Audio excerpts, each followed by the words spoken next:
Ginny, what do you say we get married right away? Oh, Jeff, don't start that again. I told you 1,000 times I'll never marry until Angie's married. See, Angie better get on to herself. She's not getting any younger. That's just it. She's 4 years older than I am.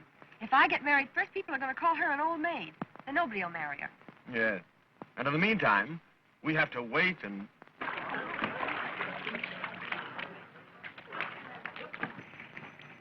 Hey, watch her with Bertie. I'm sorry, Bertie, but I've decided that I can't marry you. Oh, but why? Why the sudden change? I mean to say, dash it. You don't come up with specifications. Specifications? What am I, a horse or a silly ass? Well, I wouldn't say that you were silly. But, my dear, you know, you can't judge a husband in a bathing suit. No, but you can get a rough idea. Oh.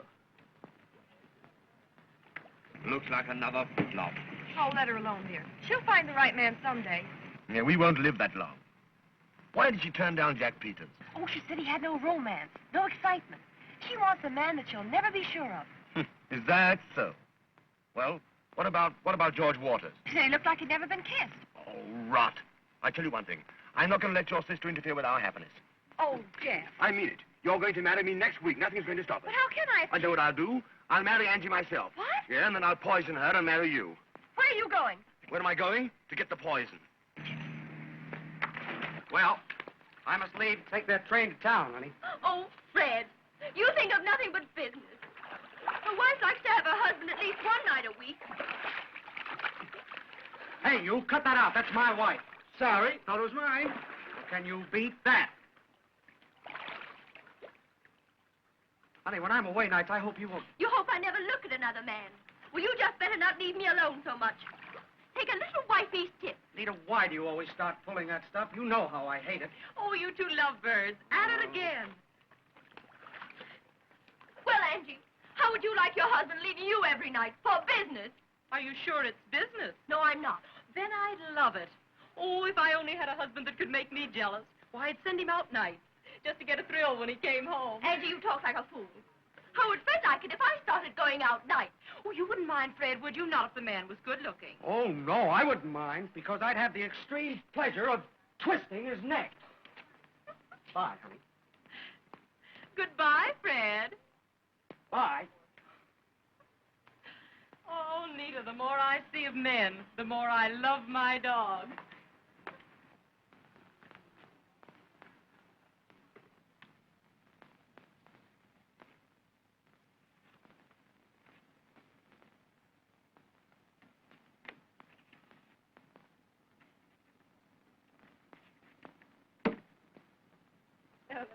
Don't wait for me. You go up and have your luncheon. All right. Is that? All right.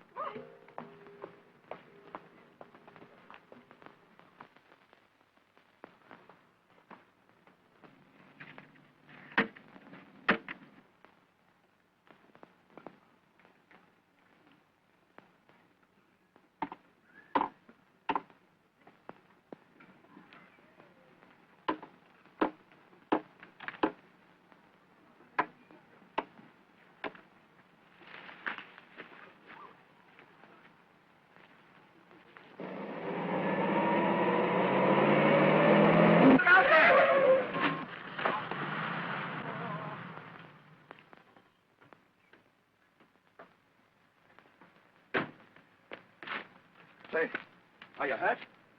Say, answer me. Are you hurt? Speak.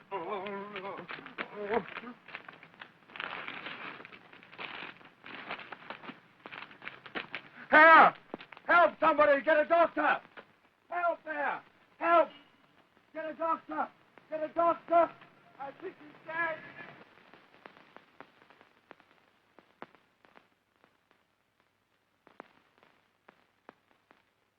The poor dear.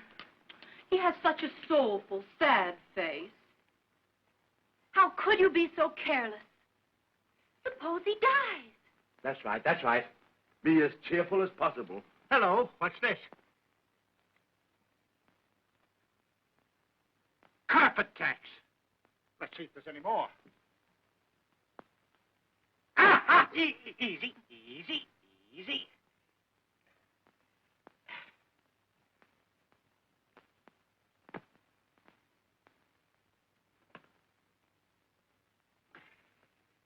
Well, there's a pretty bad scalp wound, but no apparent fracture. Probably some brain concussion. Well, he must have perfect rest and quiet. I advise he have a nurse. Oh, won't I do, Doctor? I'll give him the best possible care. The poor thing. Well, all right, Miss Emery, if you want to. I'll go down and write out some instructions for you.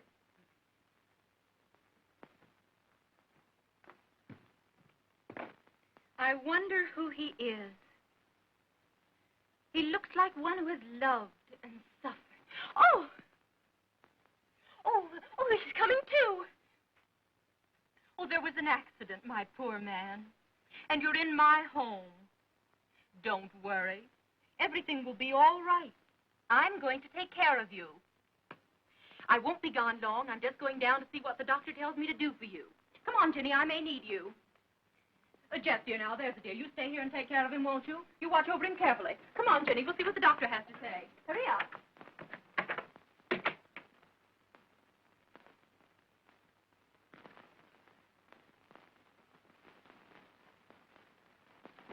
I'm awfully sorry, old man. I'm the fellow who hit you. But you weren't looking where you were going. Oh, I was looking at her. I don't blame you. And, what do you think of her now that you've met her? Oh, she's beautiful. Say, what's your name? Reginald Irving. What business are you in? I'm a sign tacker. Of what? Sign tacker. I go around putting signs on telegraph posts and fences and things. Oh, I see. In the advertising business, huh? Yeah. Are you, married? Oh, no. Have you ever had anything to do with women? Oh, I used to sell vacuum cleaners. Oh, no. I mean, have you ever had a love affair with a woman? Oh, gosh, no. Well, you're going to have. Oh, I can't. I don't get paid until Saturday. That's why this won't cost you anything. You like Miss Embry, don't you? Is that the lady that was just here? Mm-hmm. Oh, she's marvelous. How would you like to know her real well? I might fix it so that she could be the mother of your children.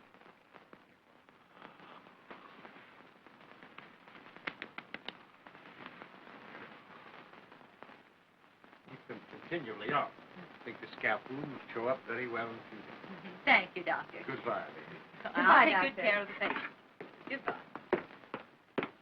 Well, I found out who our patient is. Really? Mm-hmm. You'd never guess. Oh, darling, don't be so mysterious. Reggie Irving. Reggie Irving. Uh-huh, the Reggie Irving. I don't know him. What, you don't know Reggie Irving, the great outdoors man? Does he run with ours, then? Oh, no, hardly. No, he's better known in London and Paris. Well, I'm surprised you never heard of the name. I never heard of him either. Oh, listen. He's figured in so many divorce cases that all the lawyers in France wept when he left. Not really. Surely. Not Reggie Irving. the little devil. And he has such a soulful, innocent look in his eyes. Innocent? Oh, that's just the way he works. Why, the very clothes he had on today were a disguise. He's probably on his way to a rendezvous at the home of one of your neighbors. I wonder who it can be. Why, he's the worst boudoir snake in captivity. Pardon me. What are you going to do? What am I going to do? Phone for an ambulance. Not on your life. The doctor says he mustn't be moved. But he can't stay here. What would people say? Oh, don't be absurd. I can manage him perfectly. Well, how about Ginny? She'd probably fall for him, too, and I couldn't stand that. I'll take care of Jenny. All right, have it your own way, but remember, I warned you. Warned me. You've intrigued me.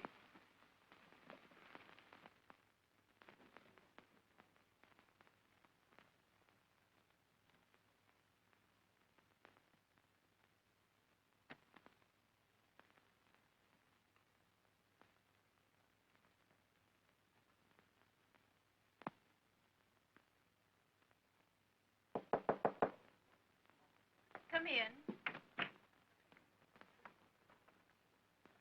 A lady to see Mr. Irving. her that he can't see anyone. Oh, I'm sure he'll see me. Reggie! My poor darling Reggie. To think of you lying here like this. Heaven! What's this? Porridge. Here, take this away. He detests porridge. Really, I must say. Don't you suppose I know what he likes for breakfast? Reggie! Reggie! Don't you know me? It's your little Gwenny. Your little Gwenny. And it's true, what they told me downstairs. He's lost his memory. Oh, Reggie! Reggie! Really, I must ask you to leave. You're disturbing him. All right, nurse. When you get on your feet again, sweetheart, remember, my arms will be waiting.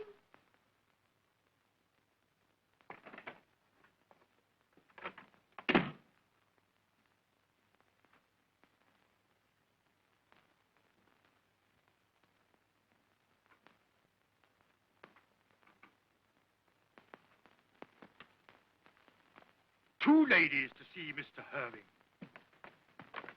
Reggie, darling. Reggie, my darling. I'm over to see. As soon as I heard you were sick, will you take your hands off of him? Listen, baby, how do you, my love? Will you please take your hands off of him, Reggie, darling? I didn't know that you were sick, and I didn't know it was half so bad. Will you please take your hands off of him? Listen, Reggie, darling. Did you put it over? No, Monsieur couldn't have done any better. Good girl. Here's 50 extra.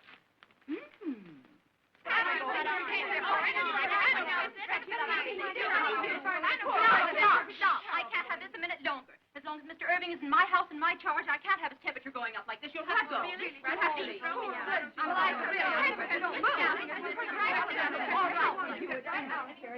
like, and as far as you're concerned, I'm going to sue you for breach of promise and have you thrown in jail.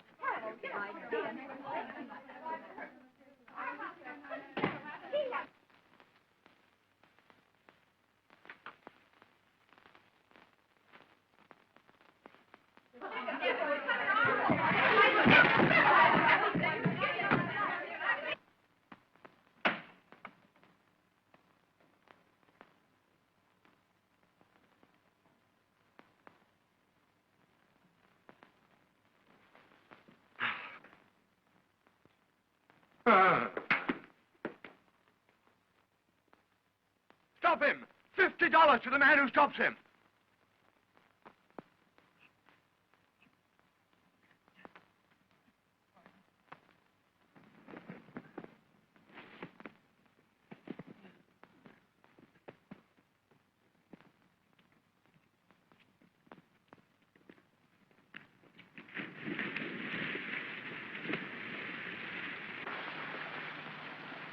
Stop him! Stop him!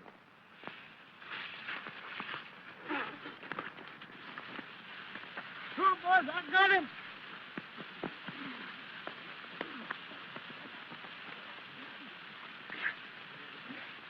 Get up! Here, thanks. That's it.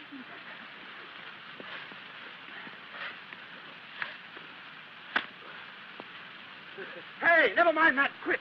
Hey, I want him alive. Come along, give him to me. Give him to me. Oh, have you killed him? No, I think he's all right. All right, I'll fix up with you later. Well, I'll see you later. He must have absolute rest and quiet, Marie. No one must enter or disturb him in any way. Yes, miss.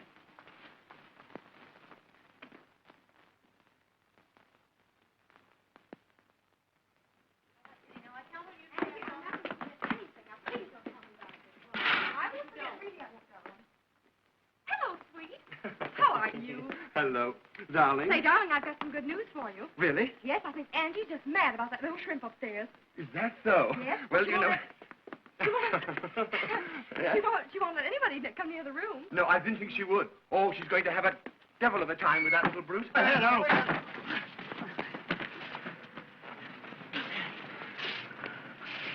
What's the matter, darling? Why, just fixing the curtains, sweetheart. Oh, I see. Yes, they're badly hung. Well, I'm going upstairs, darling. Yes, darling. I'll have the curtains fixed. All right, sweet. When the wind blows, they have no resistance. All right, darling. You go out and change, and I'll fix the curtain.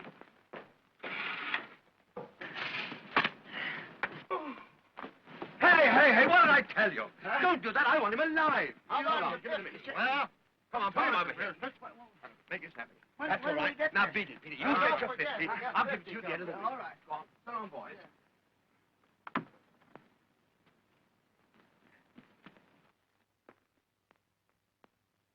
Don't forget to put those glasses away, Bridget, and be very careful of them.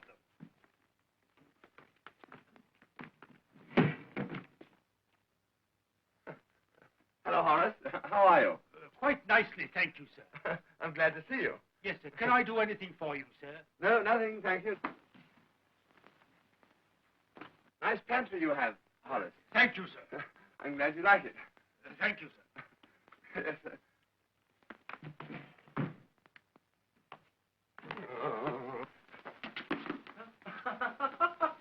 Hello, Horace. Glad to see you. Very glad to see you. Glad you're still with us. I feel fine. Hope you feel the same. Bring it here. This is the way to feel. Goodbye, Horace.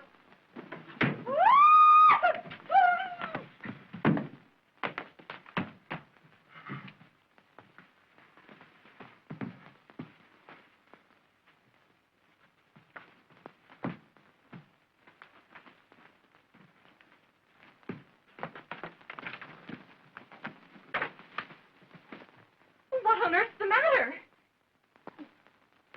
Caravania sat on the terrace of the Hotel de Paris, gazing out over the azure. I was afraid those screams might have wakened him. No, it's quite all right. I'm just reading him to sleep. An attentive waiter saw her, went to her, and hovered over her. Is there anything that Madame desires? Yes. Oh, he's perspiring dreadfully. Is he? Oh, that's splendid, yes. The fever has probably broken up. Being a waiter, he waited. But being an intelligent waiter, he... just a little irritation somewhere. Being an intelligent waiter, he didn't wait very long. And also being... No, he didn't do it, did he? So, she sat off the terrace. Lovely gown, Layla. And you'll be down soon. Yes, I want to see Angie. Have you seen this issue of the social gossip? No. Don't tell me there's more about her and Reggie Irving. Of course, we knew there'd be lots of broken hearts when Reggie Irving's engagement to Angelica Embry was announced. But we hardly expected that the prospective bridegroom's various explanations would necessitate a midnight supper last Monday in a private room at the Seaside Hotel with a certain lovely blonde divorcee of Long Island. Oh, Leela, that's awful. And a week before the wedding. Angie already thinks that I have been making eyes and side glances at that impossible little shrimp of hers. And this atrocious paper accuses me of being his companion. And you weren't there at all, were you, darling? Thank goodness I have a perfect alibi. Oh, Jack. Oh, that's all right, darling. I'll go and see Reggie and demand an explanation. You do that, dear. Maybe it isn't true. I hope so for Angie's sake.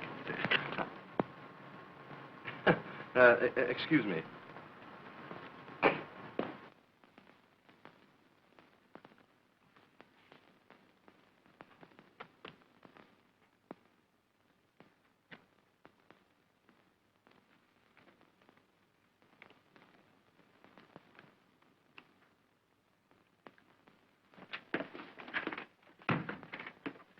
Well, and how's everything? Oh, it's terrible. Terrible? What's happened? She's worth $8 million. Oh, and what's so terrible about that? Oh, I could never marry a woman for her money. Oh. Say, what's the matter with you? You're managing her estate, and in another week she'll be your wife. And I ought to tell her that I'm not the kind of man she thinks I am. Say, you do that, and I'll... Oh, there you are, darling.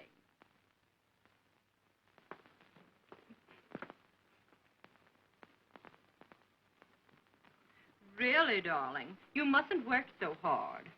We're having tea on the terrace. You must come out. Wait a minute, Angelica. I want to talk to you. Why, of course, dear. What is it? I've got something I want to say to you. Alone.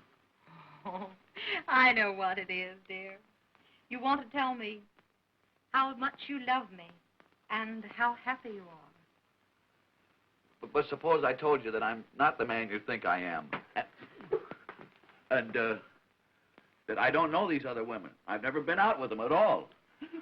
You naughty, naughty boy. As if I'd believe it. No, darling. It's not your past I'm worried about. It's your future and your present. Bye-bye, dear.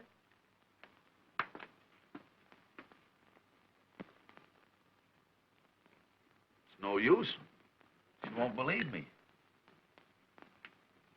Ah, Sap. Sap. Do you want to spoil everything? Think of all I've done for you. Think of what this means to me. You're not going to weaken until Julie and I are married. And then, if you're determined to go ahead and wreck 2 lives, one of them human, go as far as you like. But until then, you'll stick. You'll stick.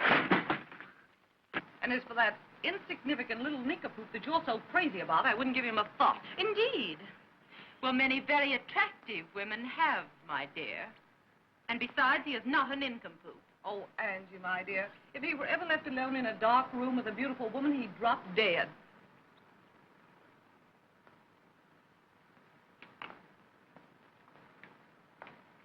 Why, here's Freddie! Hello, Fred. Oh, I'm so glad to see you. How did you know I was here? I telephoned over. How are you, Angie? Hello, Judy. Hello, Freddie. You're going to stay to tea, of course, Fred. No, thanks. I can't stop. Oh, Fred. I'm sorry, Nita. I've got to go out of town at once. I really dropped in to say goodbye. Oh, Fred, take me with you. I can't, dear. This is business. Business again. Oh, perhaps you two would like to say your tender goodbyes in private. Come on, Jenny. I told you it was business, dear. Business. Mr. Irving, did you have this scandalous article put in here? Oh, no. Did you explain to Angie the story isn't true? There's no use explaining. She insists on believing that I'm bad. And I'm not. Honest, I'm not. Well, I should think she'd be able to take one look at you and realize that if you were left alone in the room with a woman, why... We'd both be safe.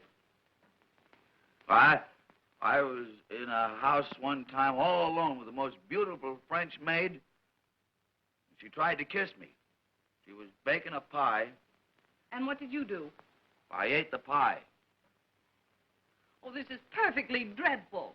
I'll wager everybody thinks I was there and that you held me in your arms and kissed me. Oh, I wouldn't know how. Why, you never get such thoughts, do you? Oh, I get the thoughts, but I'm scared to carry them out.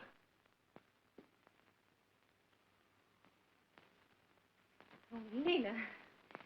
I apologize for even thinking that story was true. Why, you have too much sense to even be seen with this poor little nitwit. Oh, you heard? Yes, and I'm happy I did. Say, Angie, what's happened? Oh, nothing's happened. That's just it. Why, nothing's ever happened to Reggie. Why, he's not even a man. Oh, I am, too. Even Professor Einstein couldn't make me believe that.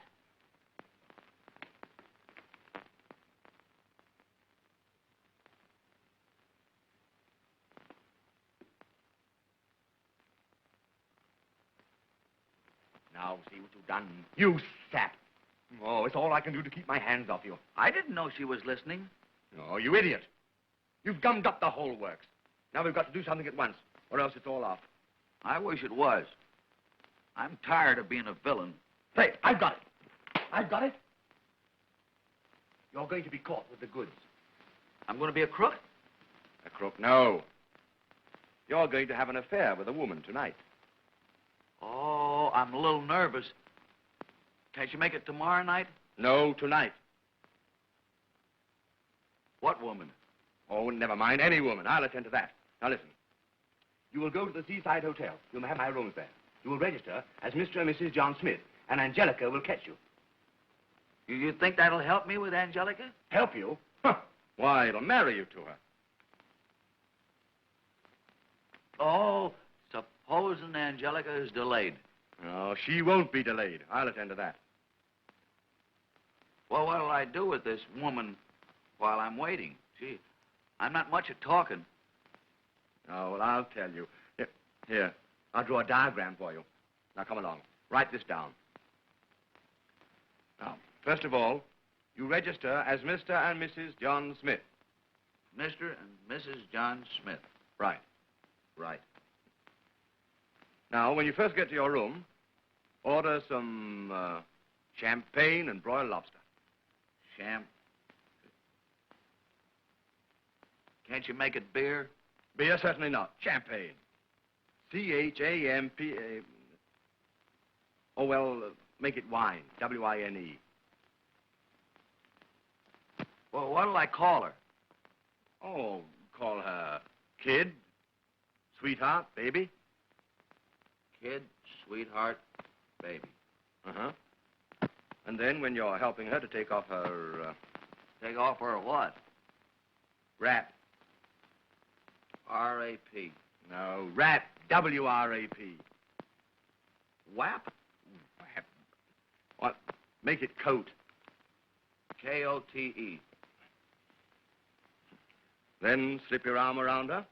Give her a little kiss. Kiss. Then pull her down onto your knee. Must I do that? Of course you must. Well, I'll put it down. After the knee, what happens? Haven't you any imagination? Yeah, but I'm afraid to depend on it. Oh, well, you've got enough there anyhow. Now, come along. Run up to your room and pack your bag. I'll attend to everything else. Go ahead. Have a good time. I'll have a good time if it kills me. And make it simple. Whatever you do, don't weaken. Quick as you can. Go ahead, boy. Hurry up!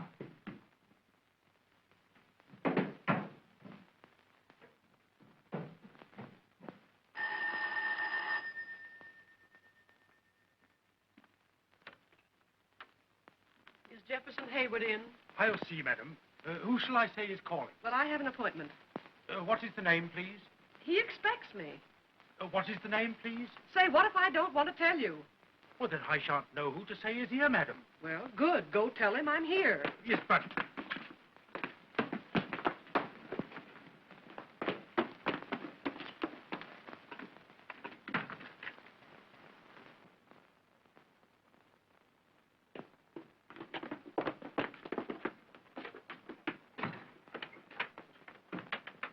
What is it all about? I wasn't going to give my name after the article you made me put in my column. I'm so glad you came. I rushed the moment I got your note. Come along. Sit down. Goodness. Well, what is it? You've got me all goose pimples. Polly, you know how anxious I am to get married. Well, not half as anxious as I am, and look how calm I act. Yeah, but I want to get married next week. And you're the one that's going to do it for me. Do it for you. Great Scott, when a man gets married, that's one thing he must do for himself. Oh, don't you understand? Yeah, tell me something. I'll understand it. All right. I want you to meet this Reggie Irving. You mean the man that I've been scandalizing in my column? Mm-hmm. I want you to meet him alone. No, it's all right. It's all right. This is just a trick. Yeah, well, you don't want me. You want a magician. No, but he's quite harmless. Why, if he were to find himself in a room alone with a woman, he'd probably faint. Yeah, well, sometimes they come to life. I'll be seeing you. Oh, sit down. Great Scott, don't scare me. Now, listen. I only want you to have supper with him. Will you? Well, will he give me a good supper? Oh, sure. In my rooms at the Seaside Hotel. And then Miss Embry, his fiancée, will catch you there. That's all. That's enough. The last time I was caught by a fiancée, she had more hair in her hand than I had in my head. I'm not worrying about your hair. Well, I am. It's darn hard to match. Oh. Now, Jeff, you act so. Why, you ought to see a doctor. Goodbye. Now, come here. Listen, Polly, we've always been good friends, haven't we? Yes, but you're scaring the friendship out of me. Now, come along, and let's get organized. I told you over the telephone what a terrible fix I was in, didn't I? Now then, if we can only get Angelica to find her Reggie with another woman... Oh, I see. Looks don't mean anything. Anyone will do. Oh, so you picked me. Thanks. Oh, no. You're such a great scout. Yes, I'm Buffalo Bill. Now, listen. You will register as Mr. and Mrs. John Smith. Mr. and Mrs. John Smith. Now I'm Pocahontas. No, that's just to get in. You're supposed to be Reggie's wife, Mrs. John Smith, pro tem. Oh, I'd love to be a wife pro tem. You can have all the fun and none of the housework. You'd better see another architect. Oh, maybe you're right. I'd better find someone who can put a little pep into a man. Someone with enough it to teach a man how to act with a woman. Oh, yeah? What is the address of this seaside hotel? Nita, won't you listen to reason? If you don't take me, you'll be sorry. I've told you I can't. Then go. And I don't care if you never come back. Nita, you don't mean that. Oh, yes, I do. Every word of it. Leave me alone. Oh, very well. I'll wire you when I arrive. Make my excuses to Miss Embry. You make them yourself. Bye, dear. Oh, Fred.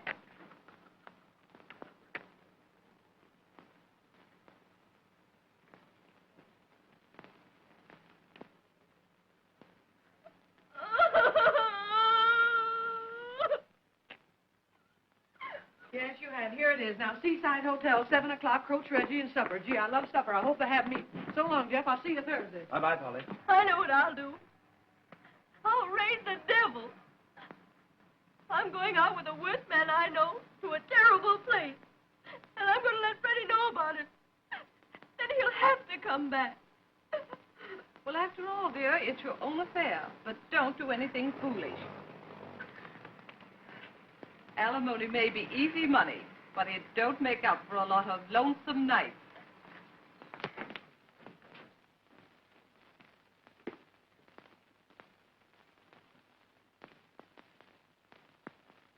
Hurry up!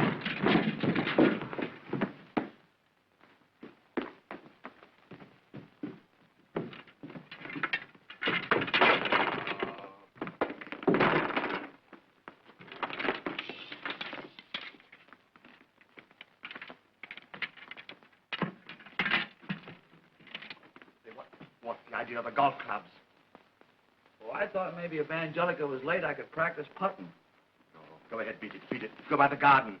Go ahead, everything's all set.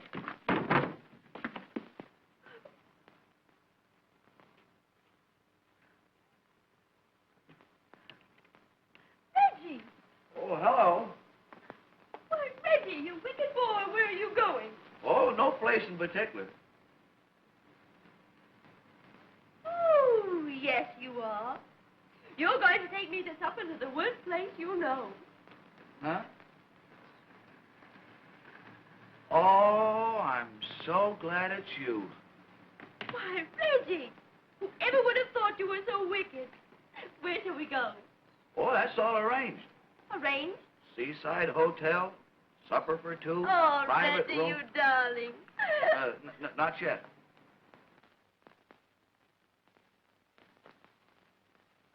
Reggie, I'm beginning to feel so wicked.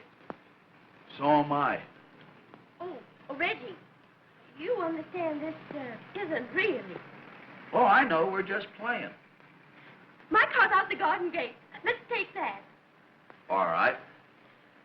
Won't some people be surprised? I hope so. I overheard him making a date for this very evening. You wait and see. Well, listen, darling, I have some rather important business, so I'll run along. I'll call you later. Goodbye, sweetheart. Goodbye, darling. Oh, there you are. Where's that little wretch Reggie? I want to send him packing out of my life. Now, Angie, wait a minute. I'm done with him. He's made me a laughing stock. Oh, there he is. Really? Getting into a car. Alone? No, there's a woman in it. A woman?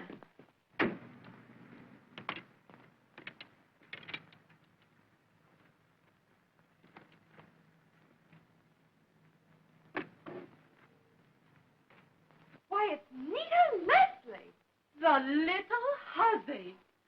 Oh, Reggie, how I've wronged you. I beg your pardon. Where's Nita? Our car's starting. They're going away together. Oh, Reggie, how I've misjudged you. What is it? What's the matter? The matter? Nothing's the matter. Everything's perfect. My Reggie has just eloped with your Nita. What? Isn't it grand?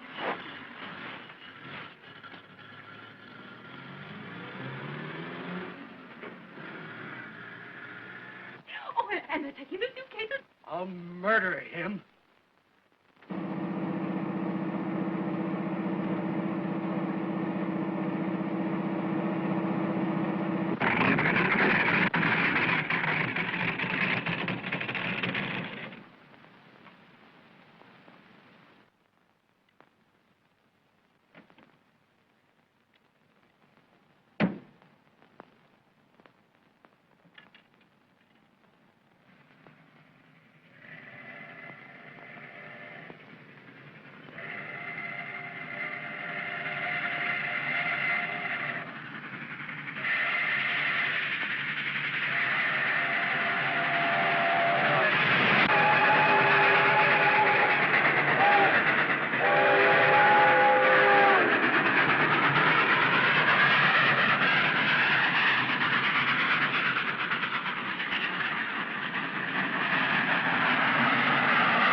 Seaside Hotel? What? Seaside. There's a hotel down here.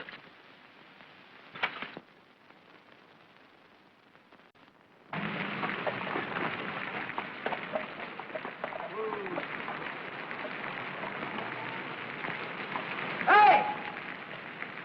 Seaside Hotel.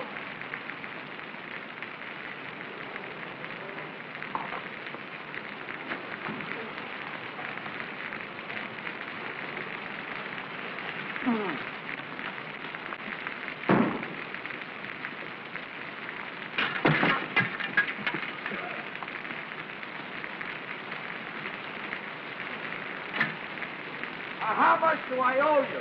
Hey, how much do I owe you? Do you think $2 would be too much? Yes. Well, give me $1.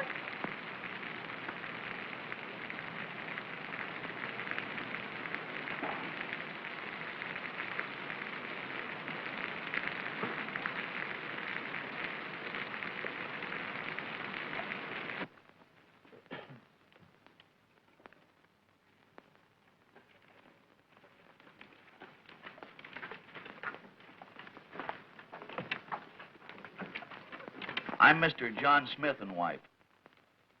Oh. Would you like 2 rooms? Oh, no, I'll only be here one night. Do you prefer single or twin beds? Which is best? How do you generally sleep? On my back? On your... Then I'll give you a double bed. I'm Mr. Hayward's, Mr. John Smith and wife. Oh, you're that Mr. and Mrs. John Smith. Well, why didn't you say so before, sir?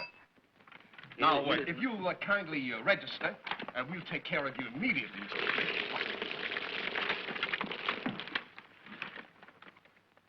So right here, Mr. Smith, we'll take care of you immediately.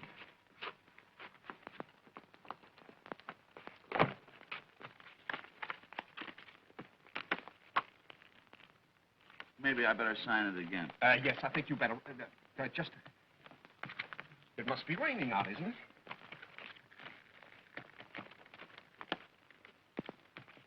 it? Boy, will you take care of these people, please? Where'll I take them? To the laundry? No, room 636.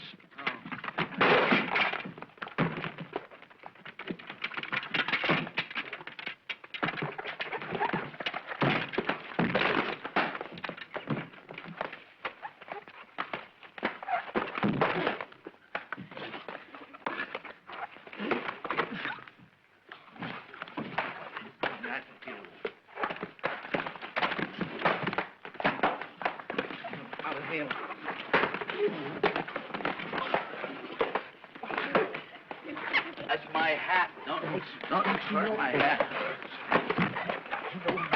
Hey, you got any mail from Mr. Ginsburg? Thank you.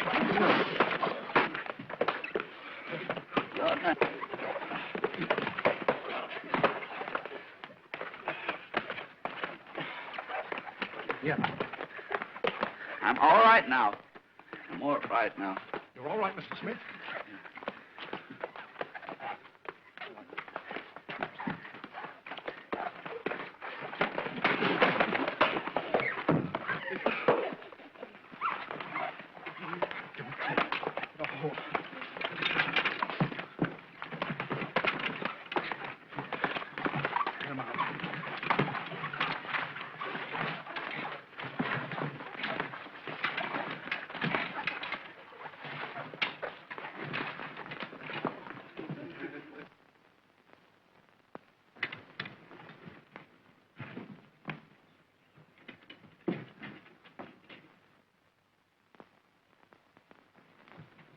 Anything else, sir? No, thanks. No supper? Nothing to eat? Oh, yeah. Bring wine. That's allowed. What's the matter? Why, I'll get 10 years if I'm caught selling that stuff. Well, if you don't get caught, how much will it cost? $15 a quart. Bring champagne. That's $20 a quart. Bring wine. Should have been beer, I told him. Hey, what are you gonna eat? Lobster. Yeah? The lady, too? Yes. That's 3 lobsters. No. One for me and the lady, too. The lady, 2. That's 3 lobsters. I guess you'll have to eat 2 lobsters.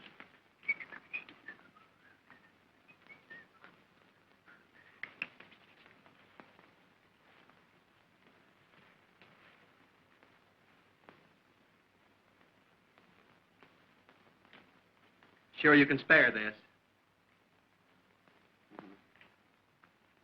Say, do you favor your father or your mother? Oh, my mother. Yeah? My father left town the day before I was born. Probably knew what was coming.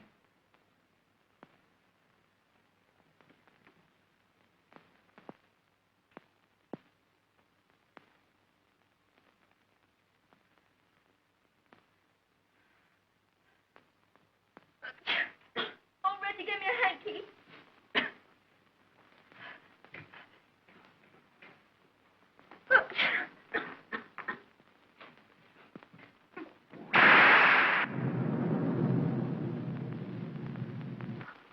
Oh, I'm so afraid of thunder and lightning.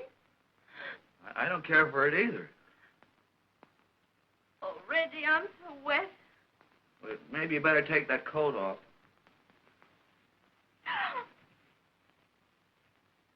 Reggie. I wish I had something dry to put on. Maybe there's something in the grip.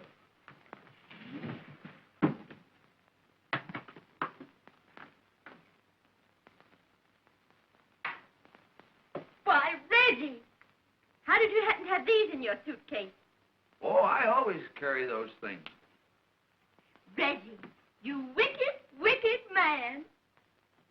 Where will I change?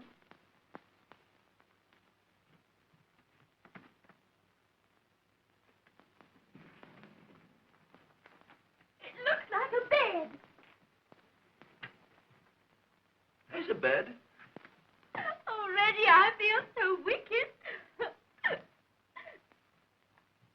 Reggie, help me unhook my dress. Huh? Help me unhook my dress.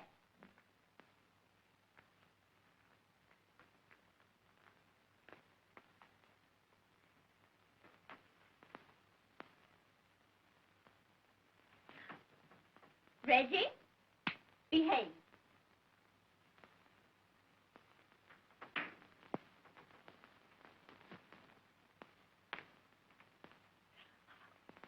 Reggie, don't look. Go into the other room and shut the doors.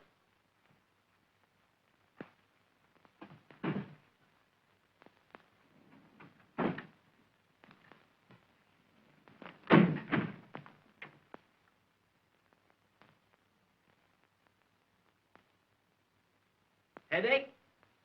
Oh, no. I was just playing with the wife. I bet you two have a lot of fun together. Here's your wine and your lobster. That lobster's only got one big claw. They lose one sometimes in a fight, you know. Well, why didn't you bring me the winner? Anything else, sir? Yeah. I want you to take the missus's clothes out and have them dried. Okay. Don't you dare come in. Give me your clothes so I can send them down to have them dried. I'll give you the clothes, but don't you dare come in.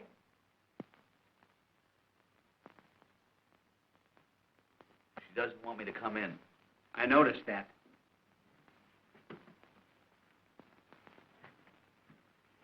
How about you? You better change, too.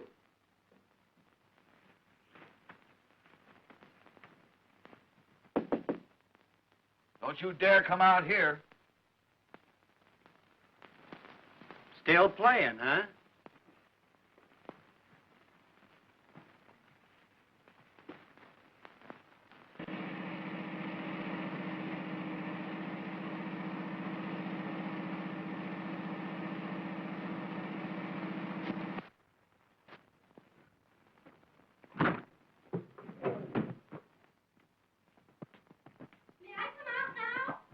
Yeah, come on out.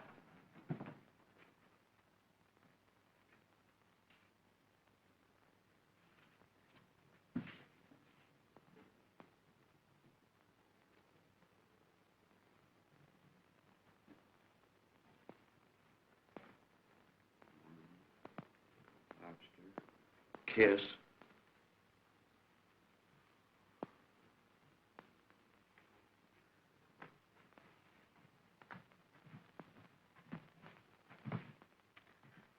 Oh, Reggie.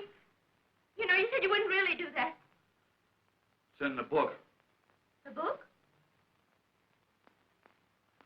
Hello, kid, sweetheart, baby. Reggie, you shouldn't say such things. Something here about your knee. My knee?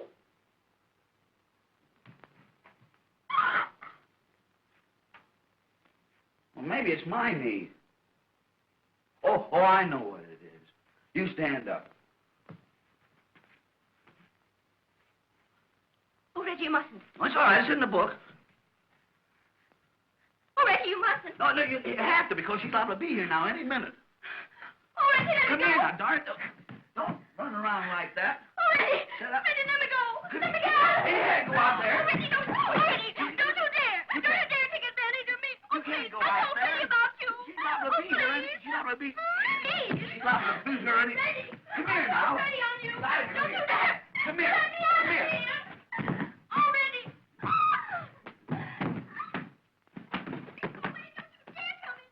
No, you can't do that. You got to come out here. You got to be here when she arrives. Reggie! Oh,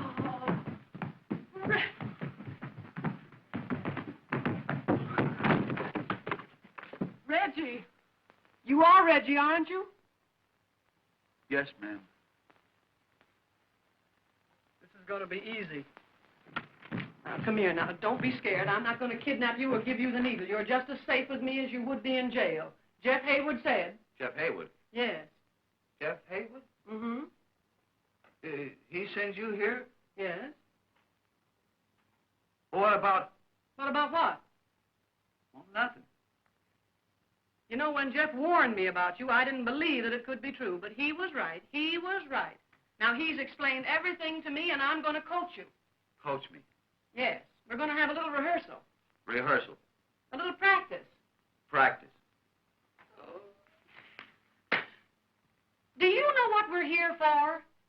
Do something to deceive Angelica? Huh? Huh? Oh, what you're supposed to do now is to make love to me. Oh, where do I begin? Up in Minnie's room. First you seize me. Oh, one arm around my neck. Come see, come saw. Well, come and get this. Are you anchored?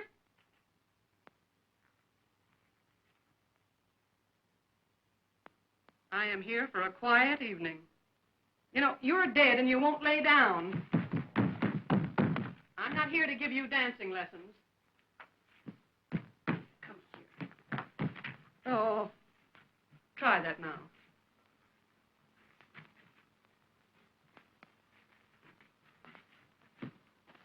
Your rough work is funny. I didn't mean to hurt you. Oh. Clinch, will you clinch? Get a half Nelson. What's the matter with this thing? Hasn't it ever been used?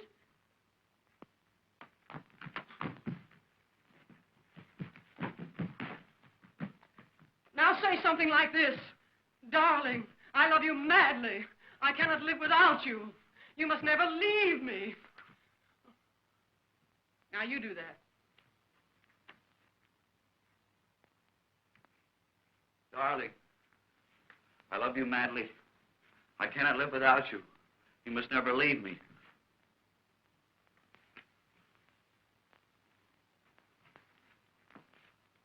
You have all the passion of an infuriated clam. Get up there! What do you think you're doing? This is a love scene. Oh, say it as if you really meant it. Say, darling, I love you madly. I cannot live without you. You must never leave me. I'll get you a piece of meat.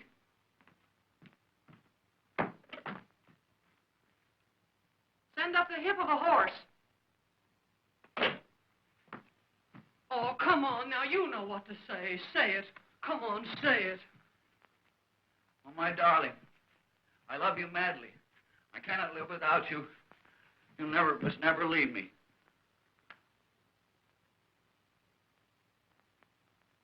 He's moved in on me.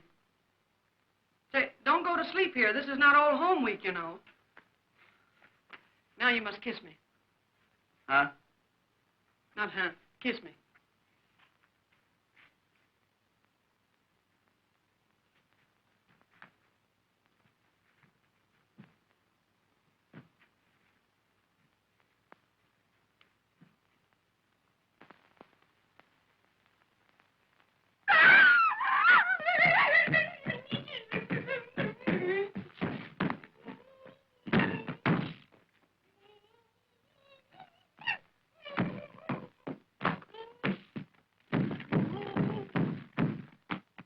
Now you hide.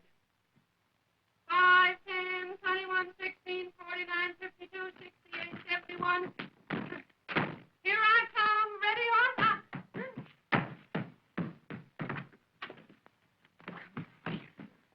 I'm not supposed to be your maiden aunt. I'm supposed to be the party of the second part in a regular orgy. In a regular orgy. In a kiss. Let me show you a kiss.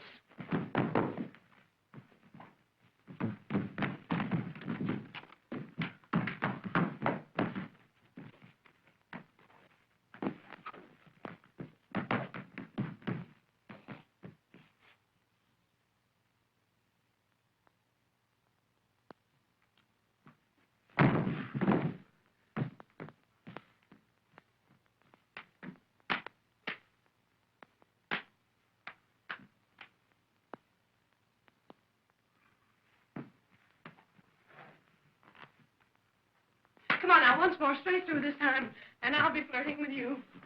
You were meant for me. Kiss me. Kiss me. Oh, my darling, I love you madly. You must never leave me. I cannot live without you. I beg your pardon.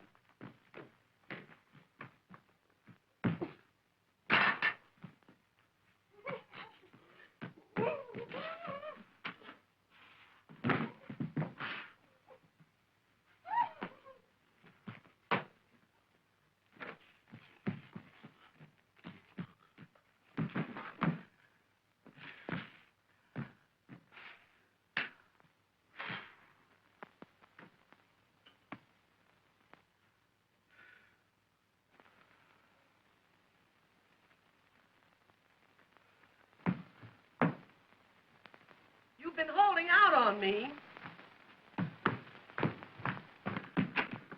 Mama, do you want to play?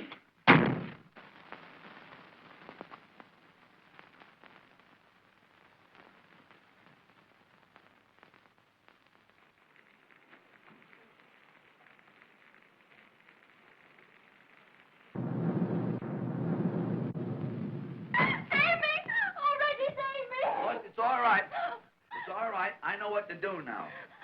Oh, my darling, I love you madly. I cannot live without you. You must never leave me.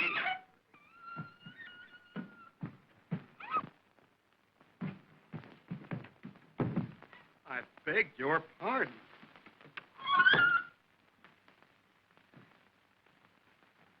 Well,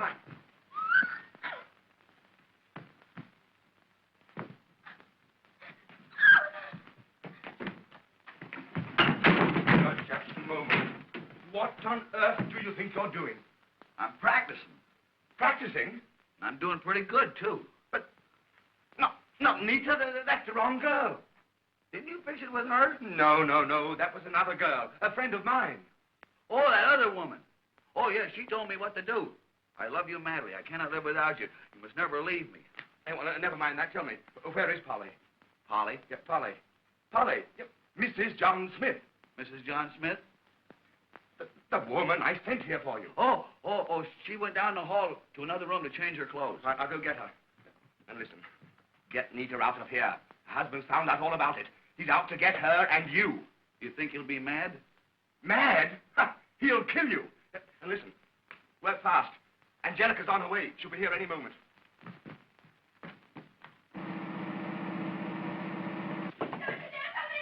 Oh, Nita, you gotta come out. everything's been changed.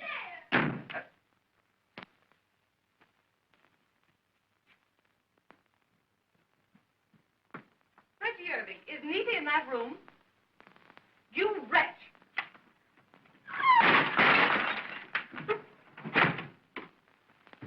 Nita. Oh, Lily, you came just in time. Well, that's something. You don't know what a terrible person that Reggie is. I'm afraid I've done him an injustice. Why? He held me on his knee and he tried to kiss me and everything. I can't believe it.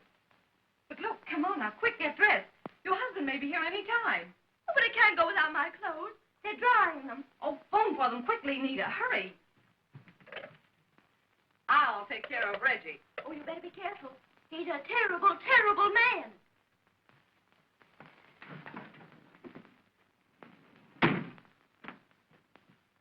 Reggie Irving, do you realize you had that little girl scared sick? I thought she acted a little nervous. What on earth is the matter with you? Why don't you pick on a grown-up woman, somebody who knows how to play the game?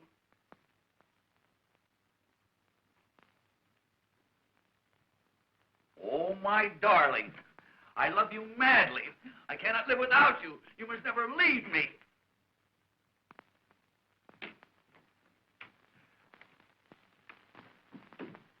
Oh, he's a Mormon. Reggie, Irving, are you losing your mind?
So, I was right about you, Leela, all the time. What have you done with Nita? Nita? Yes, Nita. Where is she? Oh, Nita came with me, but she didn't know how to play the game, and Leela volunteered. Why, you little shrimp. If you'll only listen to me, I came here to save Nita from this monster. And the only way you could save Nita was to take Nita's place on Reggie's lap. Oh, don't be a fool, Angie.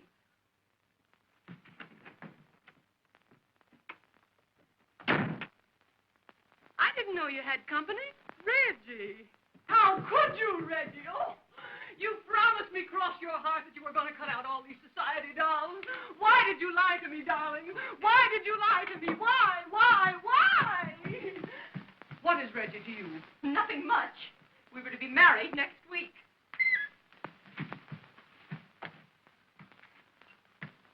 Oh, darling, how could you? You can't do this to me. Don't you realize that it isn't what you do, it's what you're saying that's absolutely breaking my heart. You can't, Reggie, go on like this. Don't you realize how much... I have known her. You really know that I... You can't do it for me. Do it for Minnie. Don't you know? I mean, really, we can't. I'm only a poor working girl, and you've deceived me. You said that I was the only one, your only little Toodles. So, this is Toodles.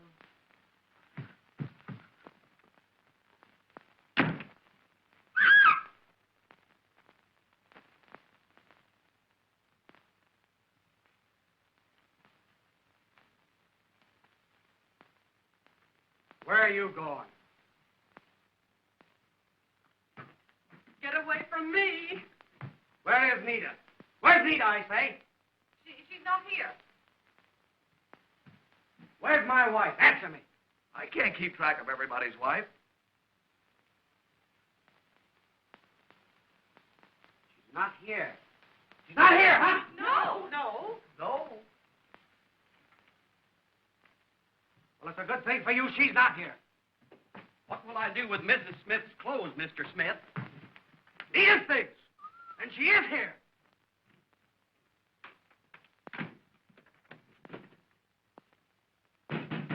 Nita, are you in there? See, she's not in there. Come out or I'll break down that door. That guy's got a harem. So, here you are. Oh, Freddie, save me. Wait for me. Look at her, all of you. What do you think of her? I think she's cute. What did you say? Oh, Fred, I can explain everything. Yeah? Well, explain what you're doing here in these clothes. We got caught in the rain and we had to change our clothes. Yeah? Well, then explain what you're doing registered here as Mr. and Mrs. John Smith. Try and explain that. Yeah, try and explain that. Oh, Fred, he's a dreadful man. He said it was only a supper party, and then he registered as Mr. and Mrs. Smith, and he unhooked my dress. Don't tell me any more. No, don't tell him any more. No, don't tell him any more. And he held me on his lap, and he kissed me, and everything. Everything? Why, you Fred, don't be a fool.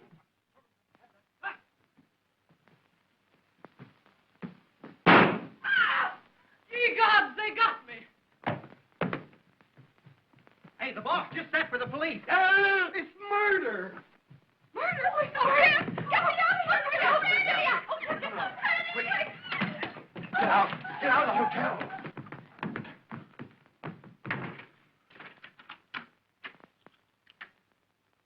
Try and explain that to the police.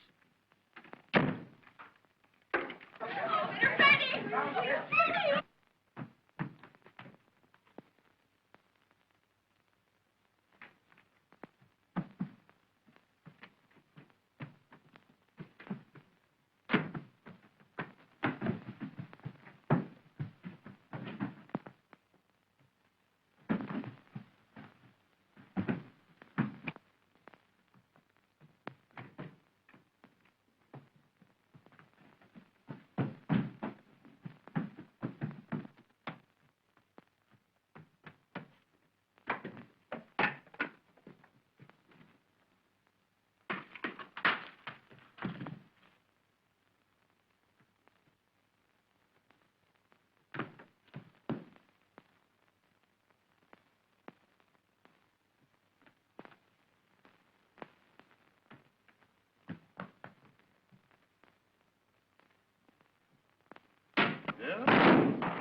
I tell you, some luck threw that in here.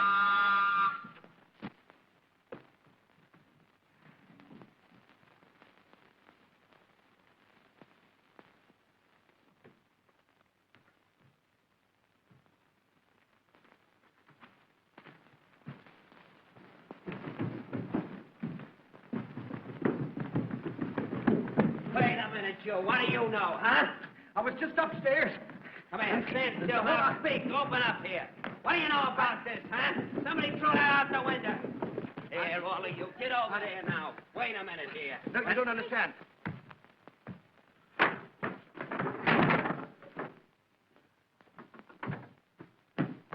All right, come on, officer. Get this bunch up there. We'll find out. You don't.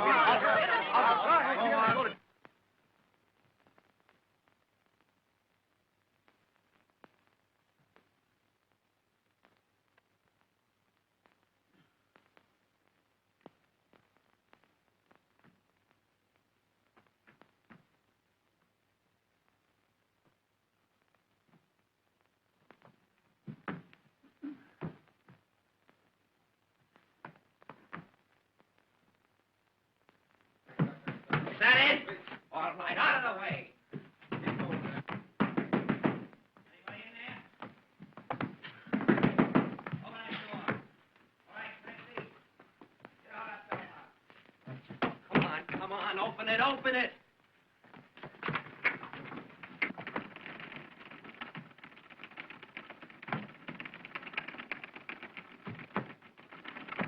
Come on. Get out of that door. I mean, quick. Yeah.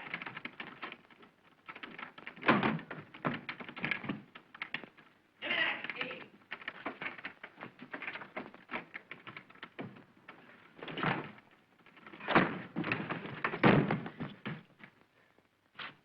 All right, Clancy, bring him in. Get him in that room, quick. Come on.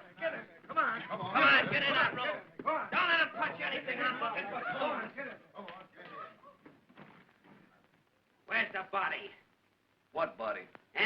me. There's anybody here but me. Don't kid me. There was a woman shot in this room. What'd you do with her? Oh, her? I never saw her before in my life. Kid me? Oh, they got me! I tell you, they got me! Somebody get them off me! I tell you, they got me! They got me! Who are you? I'm the body. What's the matter with you?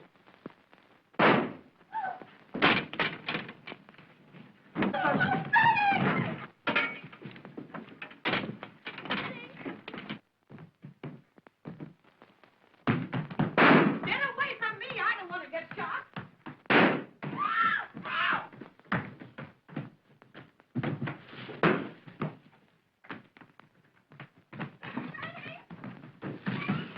Down after the stairs, man! Down after them!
You speak as if it was all my fault. Come on now, hurry. I'm tired of this whole thing. I came here for a quiet little supper, and what do I get? A shot in the pajamas. But... Don't talk so much. I've told you how to treat a woman. Now go in there and do it. Go on in there and do it. I wouldn't marry that Reggie Irving if he was the last man on earth. Say, now listen.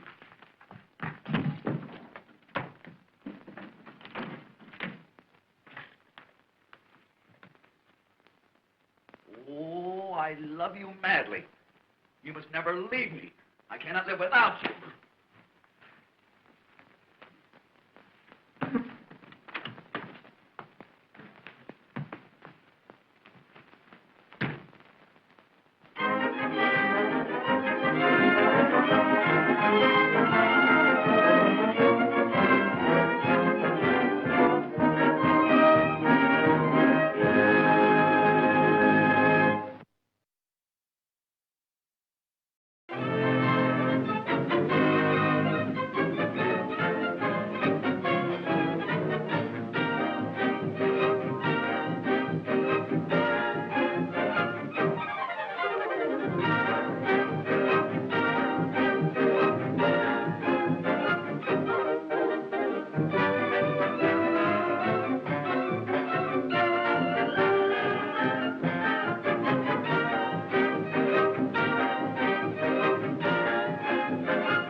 Say, Jenkins, you know Professor Post will be back soon. In any moment now, Mr. Tanner.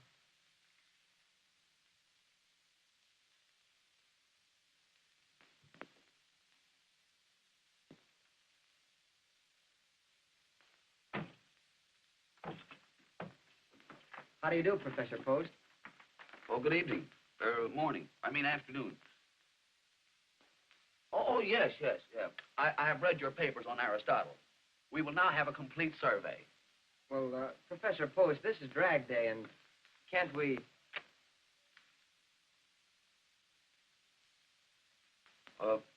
We'll continue tomorrow. Oh, thanks, Professor. Good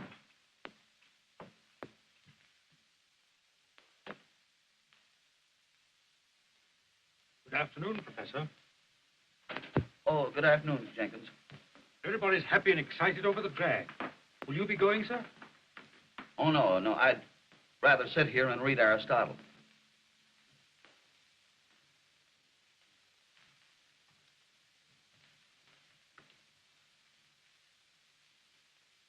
You know I'm lying, don't you? Yes, sir. The reason I'm not going is I wasn't invited. If you'll pardon me, sir, your loneliness is self-inflicted. Being constantly lonely creates a sort of an inferiority complex. Poor old Professor Ferguson was like that. He lived here alone with his nerves. Couldn't sleep nights. I don't sleep very well myself. I have twitches. Yes, that's what Professor Ferguson told me in this very room. The night he shot himself. Shot himself? Yes, in that very chair.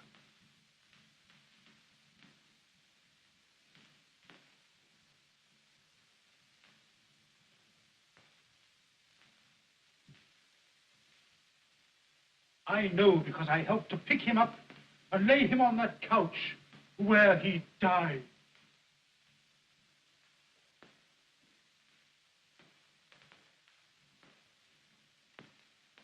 Professor, if you'll only go out and find life, you'll enjoy living it.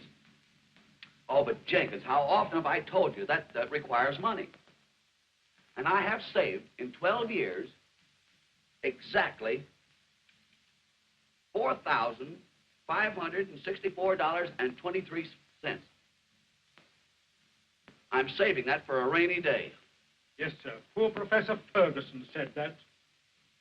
And it rained the day they buried him.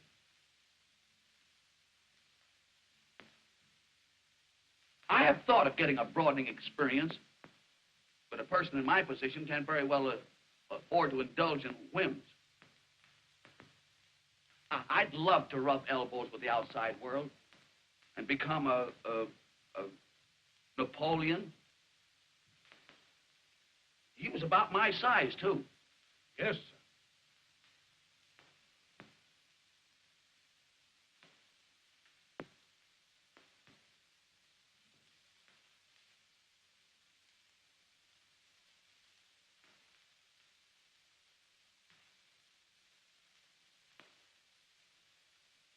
Well, I hope you'll forgive me, sir, but this letter came this morning. I was so occupied with the other gentleman that I neglected to leave it. 'Tis well.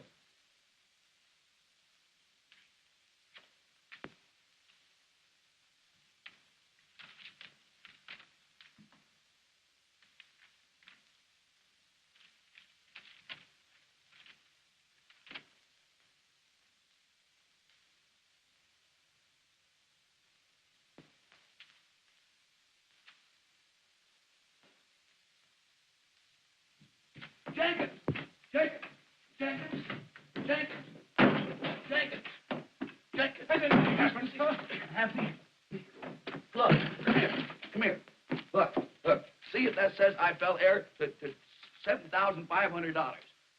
Oh, you're mistaken, sir. It says you've inherited $750,000.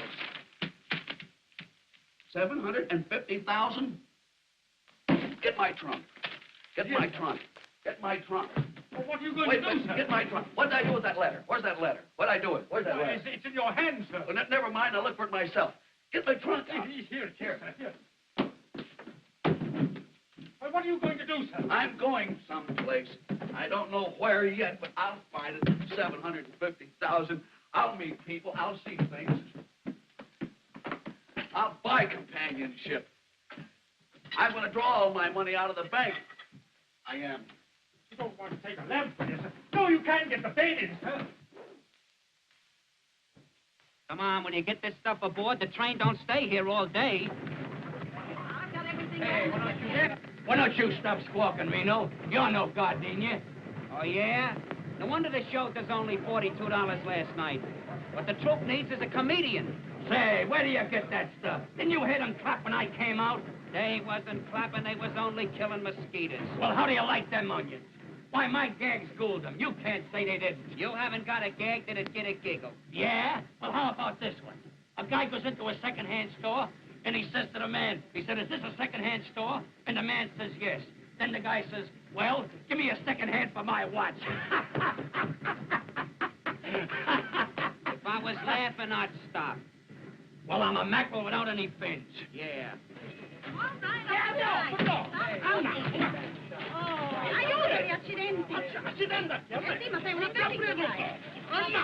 I'll tell that little guy with the face. Come on. Good morning, stranger. Good morning. Why must we be strangers? My name... I want to tell you a new one.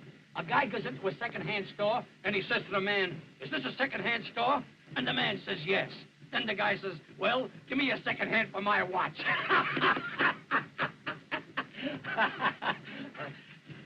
Was he furnished with a second hand? It's too subtle. It went over his head like a trapeze act. Say, here's one you can't miss. In Scotland, the movie theaters are billing Dr. Jekyll and Mr. Hyde as a double feature. You know, Dr. Jekyll had double features. Why, the guy ain't got no education. Come on. Don't you want to try another one?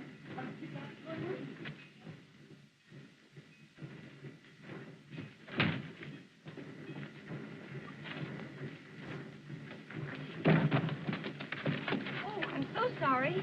Did I hurt you? No. I hope it's not damaged. Oh, it's all right.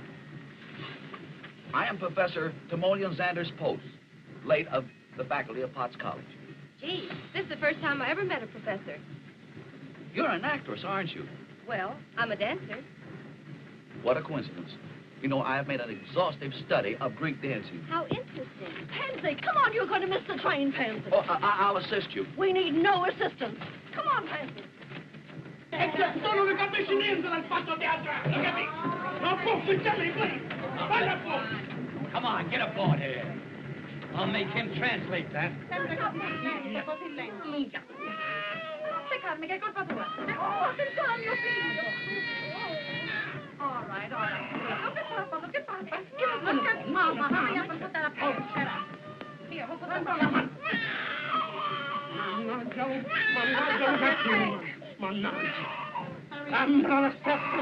Never again. What's the matter, Tommy? Having trouble? Let me try to help you. Yeah. There you go. I couldn't help it.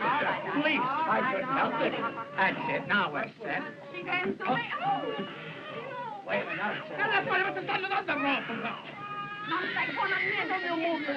Now you're all right. Now you're all right. You take care of him for once. Durbin. Pansy?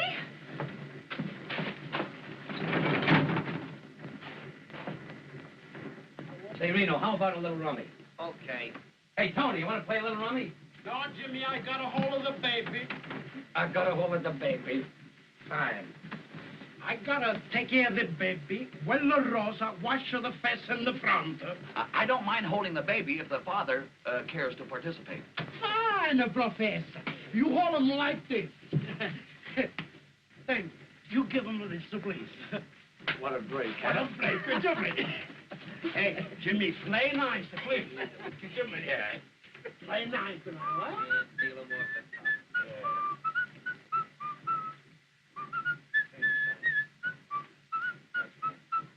Oh, Professor, Llyod takes to you. You must have babies of your own. No, I have never been a father. But of course, I understand the fundamental principles of the thing. This guy slays me. Understands the fundamental principle. Oh, Jimmy, can't you try and be a little refined? That's right. You're fundamentally correct. Jimmy, Jimmy.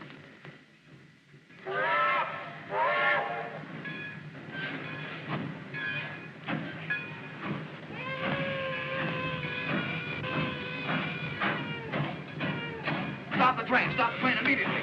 It's been a terrible oversight. Must be an accident.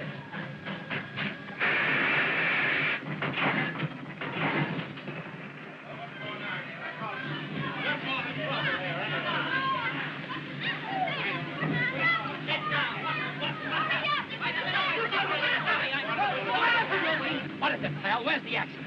Here it is. They forgot to put it on the train. What? You mean to say you held up this train on account of that trunk? Naturally. Well, get back on board. We're pulling out right now. Wait a minute. You can't do that. It ain't legal. This little guy's got a right to have his trunk. And why didn't you put it on? I never even seen the trunk. Oh, don't equivocate. What? What did he say? Don't equivocate. Listen, I don't take that kind of language from you or any other little runt. That calls for drastic action. James, hold the baby. I'll give you 1 minute to apologize. What? Oh, Professor, keep your shirt on. Oh, I had no intentions of removing it. Please, you haven't got a chance against that big palooka. What's the matter, McCaffrey? What's holding the train? Why, that fellow there claims his trunk. Trunk? Nothing. You're 30 minutes late now. Pull out. You can't do that. It's a breach of contract. There's no check on his trunk. Well, what about it? This guy pays out his good dough, and is it his fault if a clerk like you forgets to put a check in his trunk? Say, listen, I told you I never even seen the trunk. And anybody says I did is a liar. Now, what do you make of that? Them's five-fingered words. Pull the baby. Listen, the professor is my friend. You put the trunk on, I'll take you the throat and squeeze it very much like this. Am I burning? Now, come on. Am I burning up? Just a minute. Check the trunk. Where's your check, Professor? Check? What check? Your trunk check. I have no... You mean to say... You have to check it. Show him your ticket. My ticket? Oh, in my excitement, I forgot to purchase one. All right, McCaffrey. Wait a minute. You can't do that. It's unconstitutional. Unconstitutional or not, there she goes. Come on, Professor. Come on, will you? Oh, come on, will you? I got it. Come on. Get on there. It's it.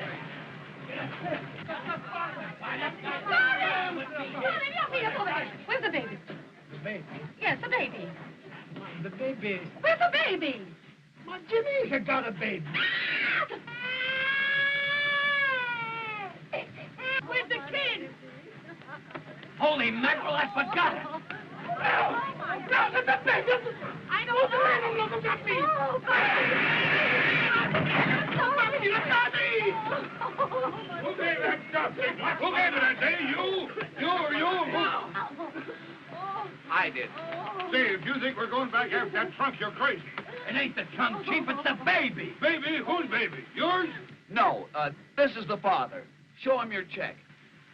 The check? I got no check. No check? No check. The baby.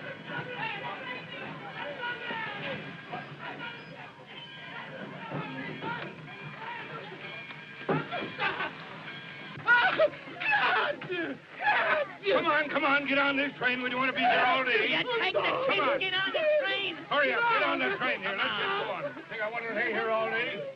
Come on. Forward!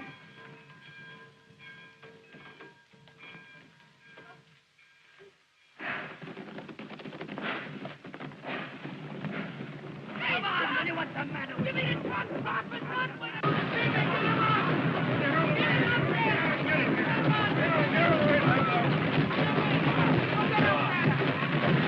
Good morning, Jenkins. Good morning, Dr. Bolton. What can I do for you? Dr. Bolton, you know about Professor Post's inheritance? Yes, indeed. I've been made very happy by it.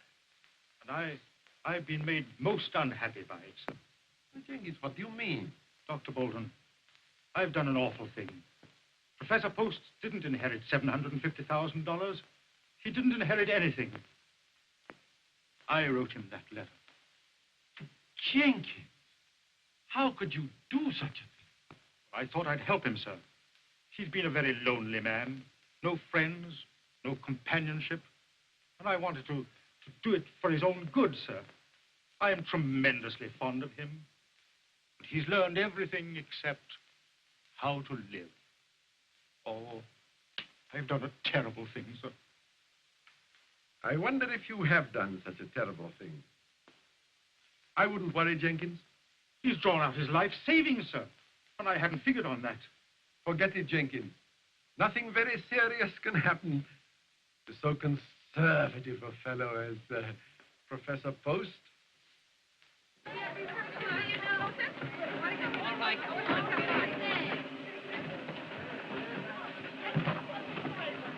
Well, here's my bus. Goodbye, James. Goodbye, Professor. Hope we meet again. Lots of luck. Get on that bike. Oh, Professor, I didn't get a chance to say goodbye. Goodbye, Miss Pansy. We may meet at some future time, perchance. Not per chance, fast chance. That's the worst of trooping. Pansy!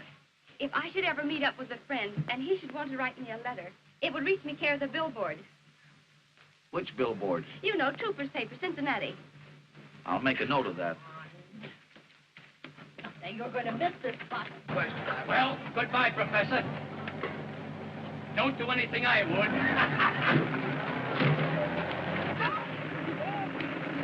a minute.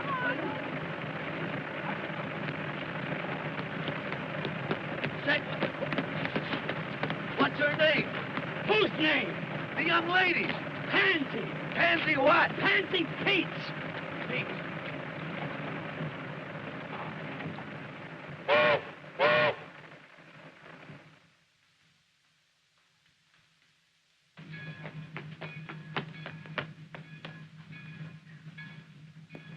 Pansy Pete.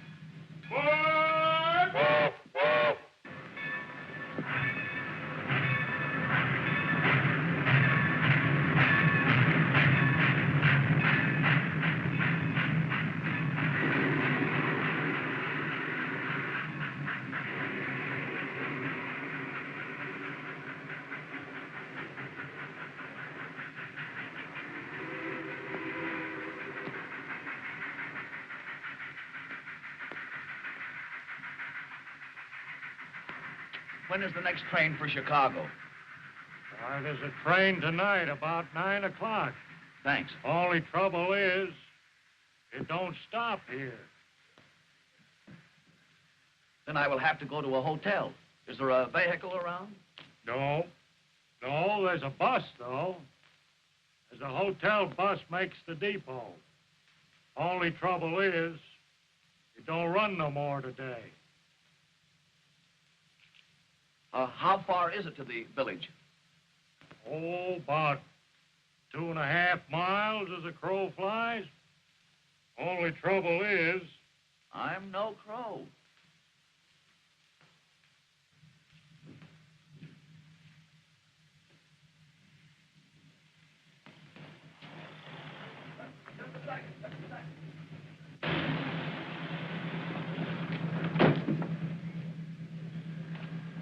Would you allow me to ride with you?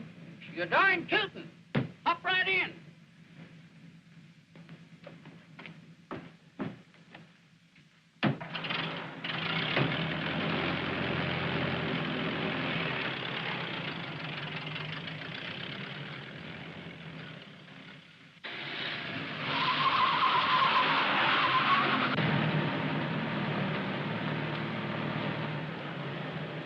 Can you direct me to the Opera House?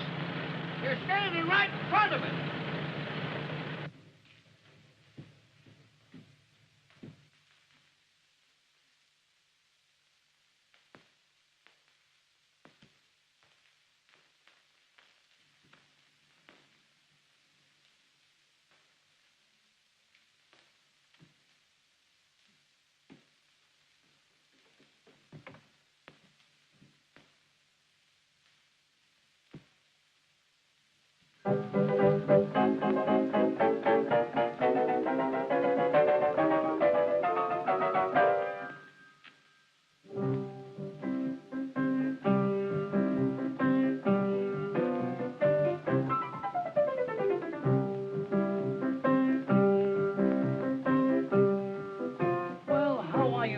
Professor. For the love of Mike, how did you get here? Oh, I was vibrated here in a most unusual vehicle. Indeed, I'm glad to see. I'll see you after the show.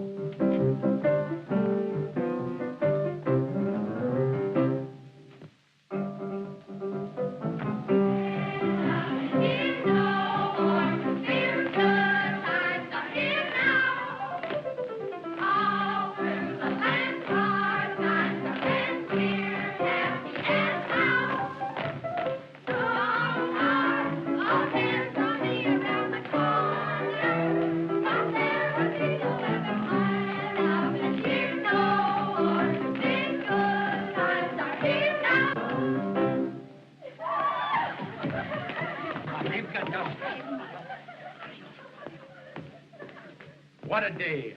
What a day for old insomnia. All ladies there. And here comes the fairest of them all. Ah, Antonio, you wait. What about Prince Emilio? My heart is light. I dance.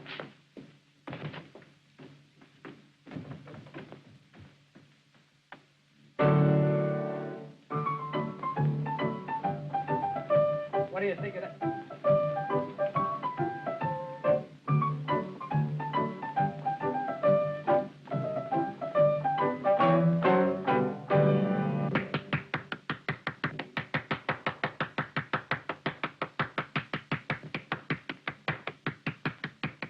Well done, Antonio. You said it, Prince.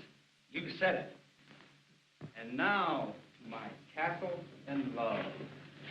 I will love you always.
It's stupendous.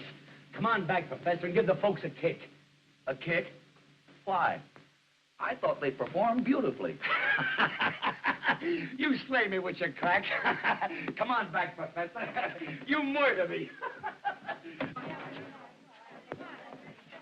Come on, Professor.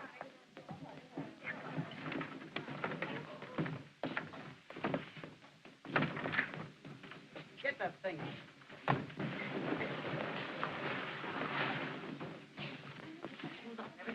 Oh, Miss Pansy. I can't tell you how much I enjoyed your dancing. Thank you, Professor. Yours was purely the poetry of motion. Well, it's never been called that before. In fact, the entire entertainment was not only enjoyable, but instructive. I predict big things for it. Girls, come on. Now, wait a minute. Lay off there, Jake. Nothing leaves this opera house. Who says so? Sheriff of Lincoln County. This here stuff's all attached.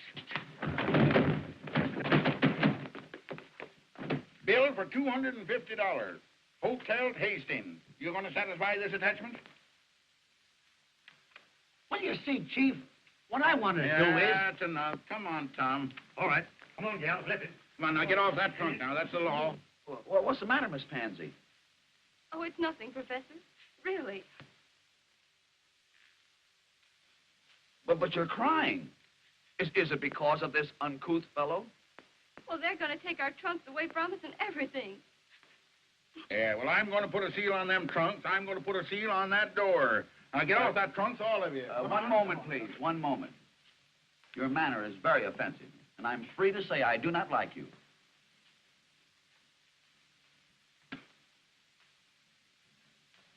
Tom, where are them seals? Right here, Sheriff. Don't start anything, Professor. Pipe down. You know you're not going to get the first base arguing with a John Law.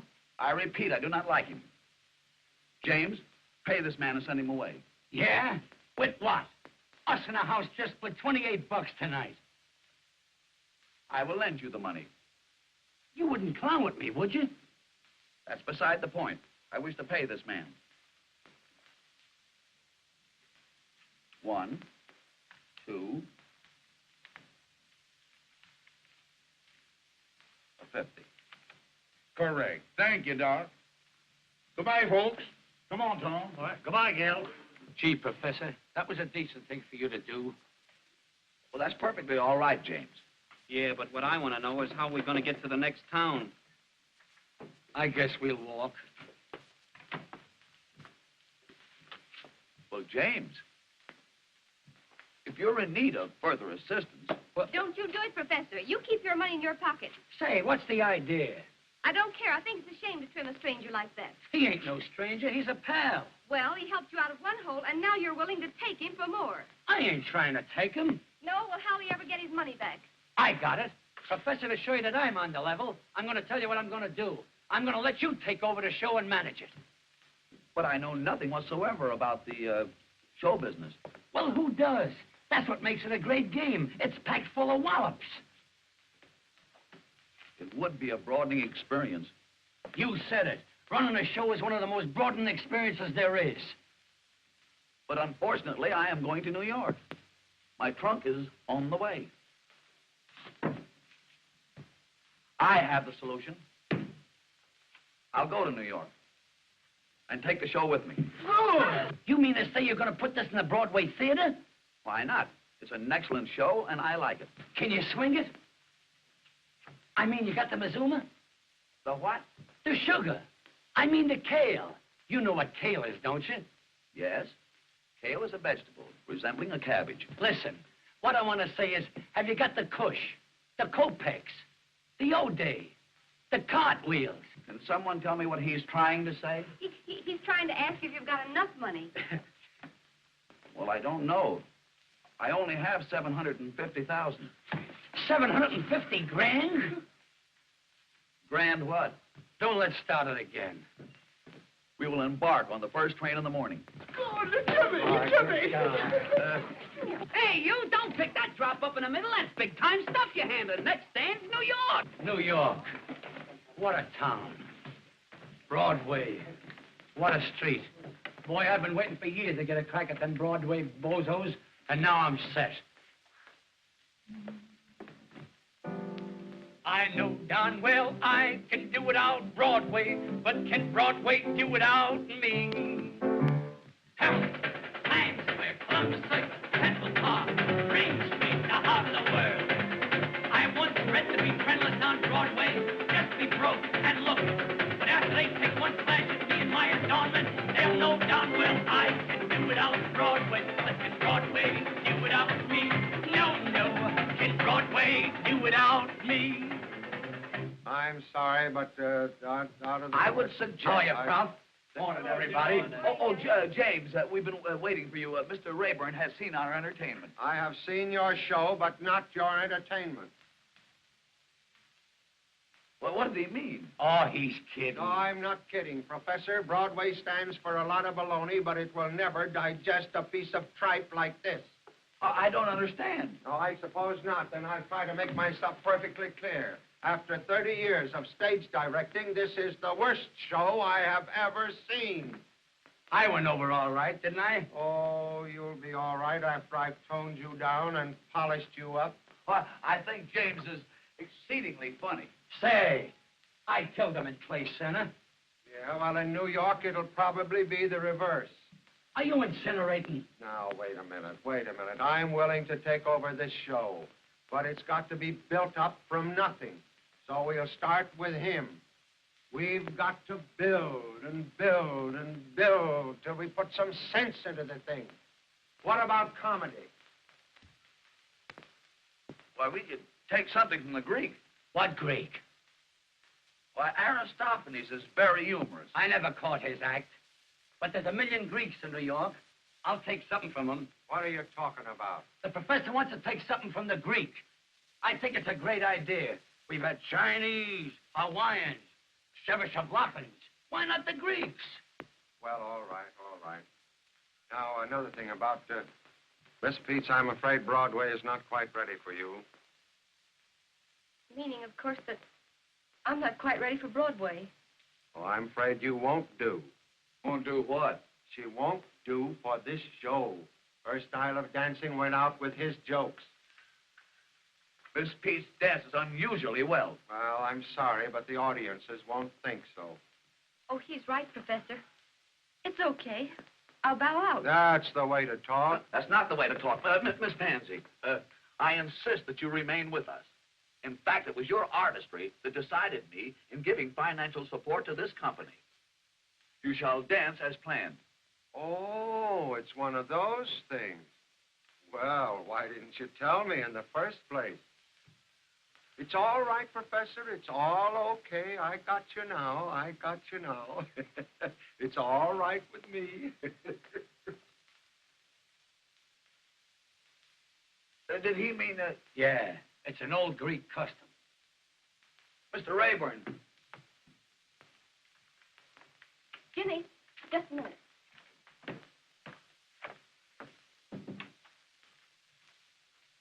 Say, Jimmy, don't you think we ought to give this thing up?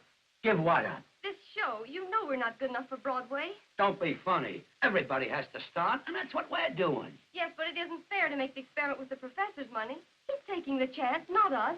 Say, he's getting a kick out of this. He's having fun. Suppose he did lose 60 grand. He's got 750. Miss Peets, Mr. Rayburn wishes you to report at the rehearsal hall.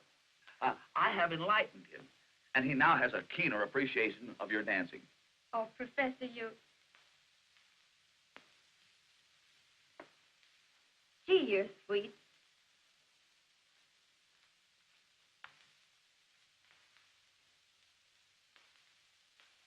Well, what did she mean? There's something about you, Professor. There's something about you.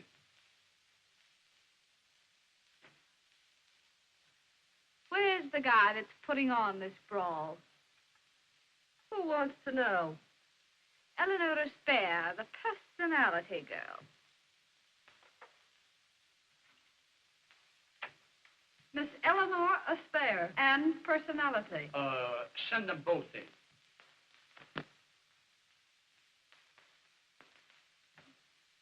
Get a load of that. Big-time sex appeal. Is there any truth what they say outside? That there's $1 million behind the show? There is not. I thought so. The regular hooey. There's only 750,000.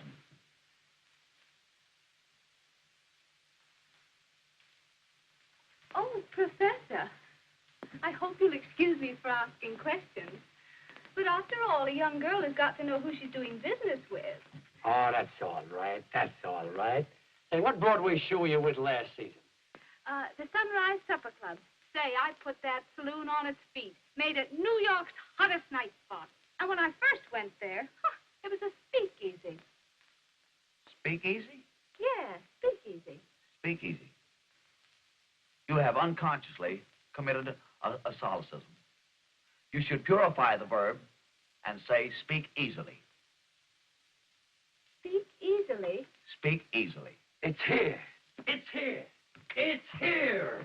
Did something arrive? I'll say it has. The title for our show, Speak Easily. Oh, pretty good.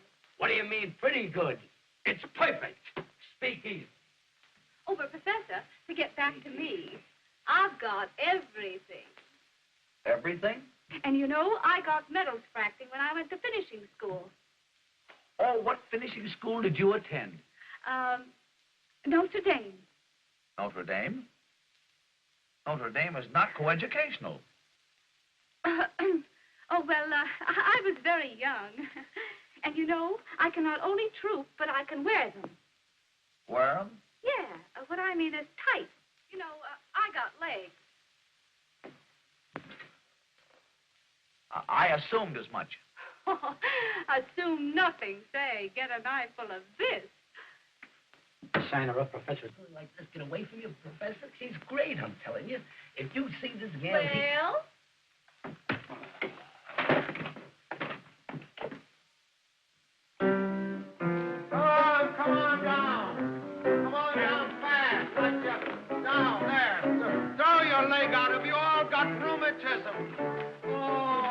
You're right, Jack. What's the matter with you? Keep climbing. Keep climbing. Go back up. Go back up and keep climbing.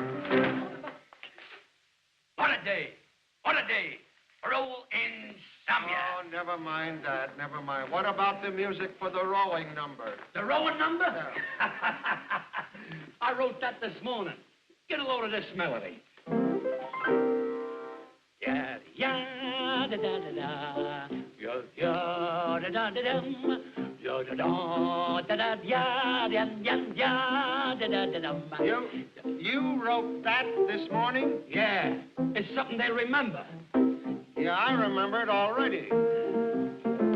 You know, they'll come out of the theater whistling that tune. They'll go into the theater whistling it. It is slightly reminiscent of singing in the rain. No, this is different. Well, Professor, how is that? The song is very good, but the dance is anachronistic. Oh, what? The postures and movements are not early Greek. No. I will show you the dance as performed in Athens. Young ladies. Now follow me. Da da da da da da da da da da da da da. Da da da da da da da da da da. It's here. It's here. It's here. Has something arrived? Has something arrived? I'll say it has. A tune. A melody. Professor, you're marvelous. You inspire me. This tune came from the depths of my soul. Get a load of this.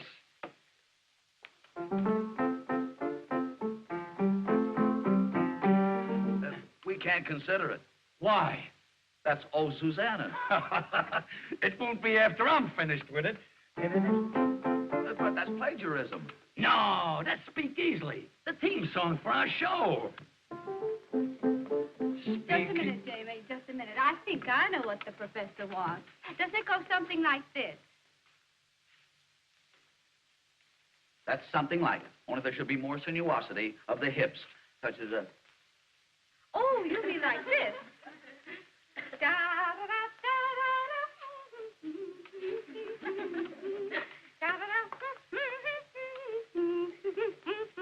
Now, that is authentic. Uh-huh. But it would be much more effective if you were in the nude. Professor, that's out. No nudes. But, James, it was done so in Athens. Yeah, they might get away with that in Athens. That's a college town. Oh, Professor, I think I can do the dance for you. And I've got just the costume. A little bit here, you know, and the beads there in my dressing room. Now, come along and I'll show it to you. It's the darlingest thing you ever saw. There's not very much to it, you know. It's just right across here, and there's a few beads right there. Oh, Professor, right this way. Oh, you see, it's a lot. You know, I've been wanting to talk to you for a long, long time. We should have some place where we can just sort of get together and talk things over. Why, we already have such a place. My office. Oh, Timmy, don't be still. And I was thinking that I would give you the key to my apartment, so that when you felt like it, you could just run up and we could have a cup of tea. Very well, if I should ever feel the need of a cup of tea. Of course, I won't be able to pay for the rent right off the start. That is until the show opens. But if I were to send you the bill, you'd take care of it, wouldn't you, Timmy? That's customary? All right, everybody, out for the trio.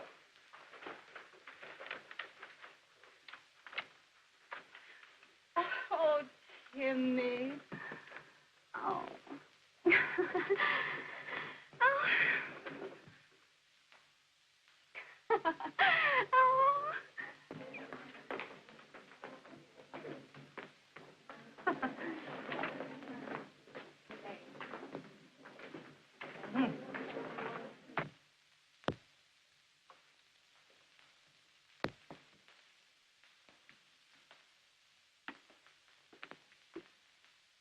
Professor. Good afternoon. What have you been doing with that spare woman? We had a business conference. pertaining to the rental of her apartment. Did she ask you to pay her rent? Yes. That's something I neglected to do. I didn't know it was customary. Professor, you come inside a minute. I want to talk to you.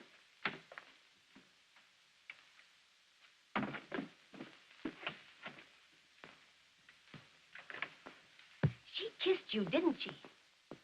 Oh, yes. You know, she's a very appreciative girl. Well, did you kiss her back? Kiss her back? Oh, you know what I mean. Did you return her kiss? No. Is that customary? Oh, never mind. What else did she do? Why, she generously gave me the key to her apartment. Oh, she did. You know, one would hardly expect such hospitality in a big city. Oh, Professor, don't you understand what she means? Oh, yes, yes. She told me that any time that I want to come to her apartment, I could have a cup of tea. Oh. Well, I'll tell you what you do, Timsy. Anytime you feel the need of a cup of tea, you come to my apartment. You know, I prefer cocoa.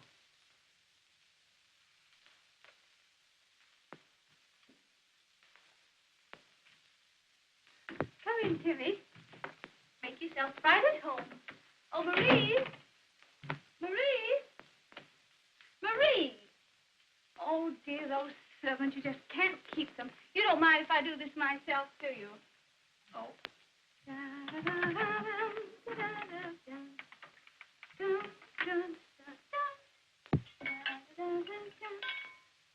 Oh, come, Timmy. Come.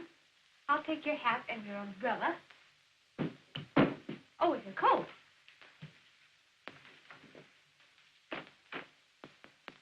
There. Now sit down. There. Now, while we're waiting for my brother, we'll have a talk. A real intelligent talk. Because I've got a mind. Yes? Oh, yes. I can hold the interest of a man like you. Tell me, Timmy, have you ever seriously thought of marriage? Yes. That's why I'm single. Oh. Well, supposing we have a nice little drink, eh? Oh, thank you. I never drink. Oh, I know, but a little Tom Collins won't hurt you.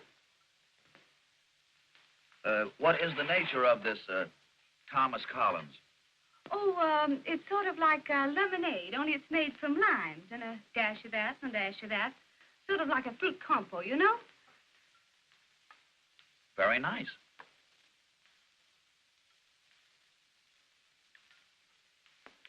Sort of radiates a glow. Oh, Timmy, and that's what you need, a glow.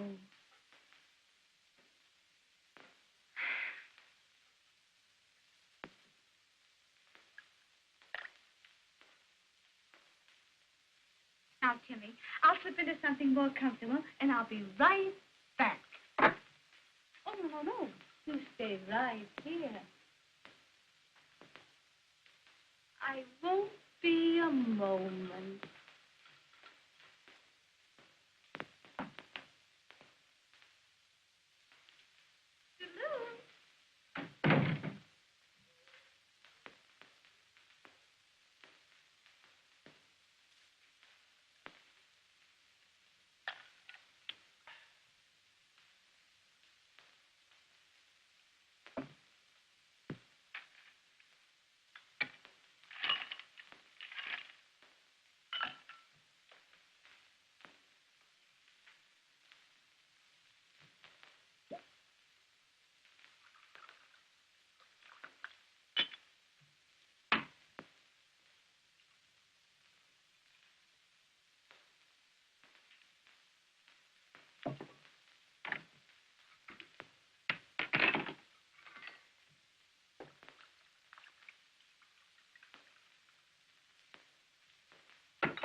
Well, I'm back again, Timmy. You want to take a bath? You can crack wise, can't you?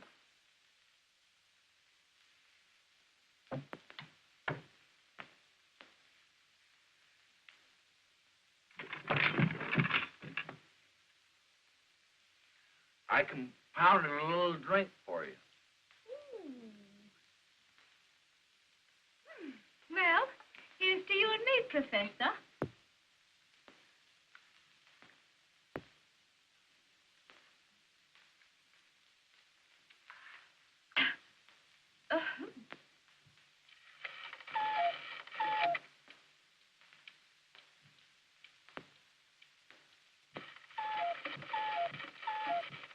Oh, honey, I'm going to pass out any minute, Timmy. Any minute. Put your arms around me, honey, and give a great big hug, huh? I don't understand you. No? Oh, well, it goes something like this. Now, watch. Oh, no, you don't want those on the head. You must never kiss anyone with glasses, honey. Now, take a big, deep breath. Oh, honey.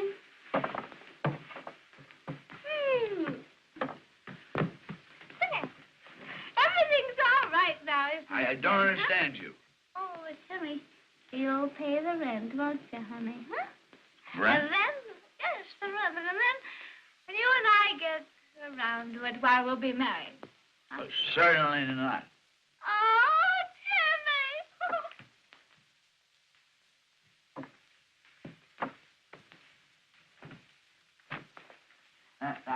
Now, wait. Miss Spear, you gotta go home. Oh, I'm good, selfish. Oh. Timmy! Oh, Timmy, I've lost my Timmy. Oh, Timmy. Oh, there you are. Timmy. Dicky. Oh, wait a minute, honey. Little Nellie will help you. Wait a minute. Give me... Wait a minute. Now, Oh, Timmy, help me up. Oh, for goodness sake.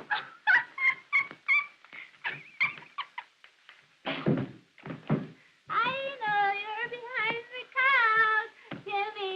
Come on. Oh, there you are.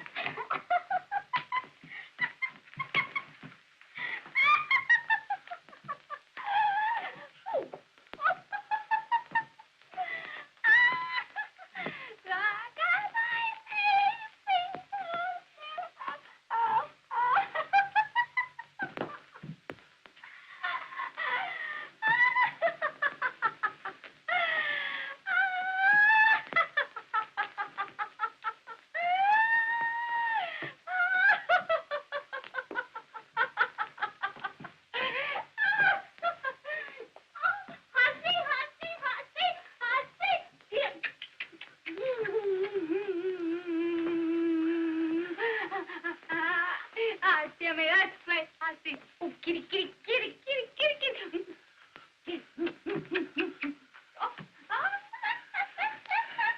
it's awful good to have had you. Now, you go right straight home. Oh, right straight home. I'll see you tomorrow. Good night.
Honest, ain't it a wow? Jimmy Dodge and Pansy Pete's on Broadway. Kid, I always said we'd get where we belong. Gee, Jimmy, I'm all trembly. It don't seem possible. That's a swell profile of me, ain't it?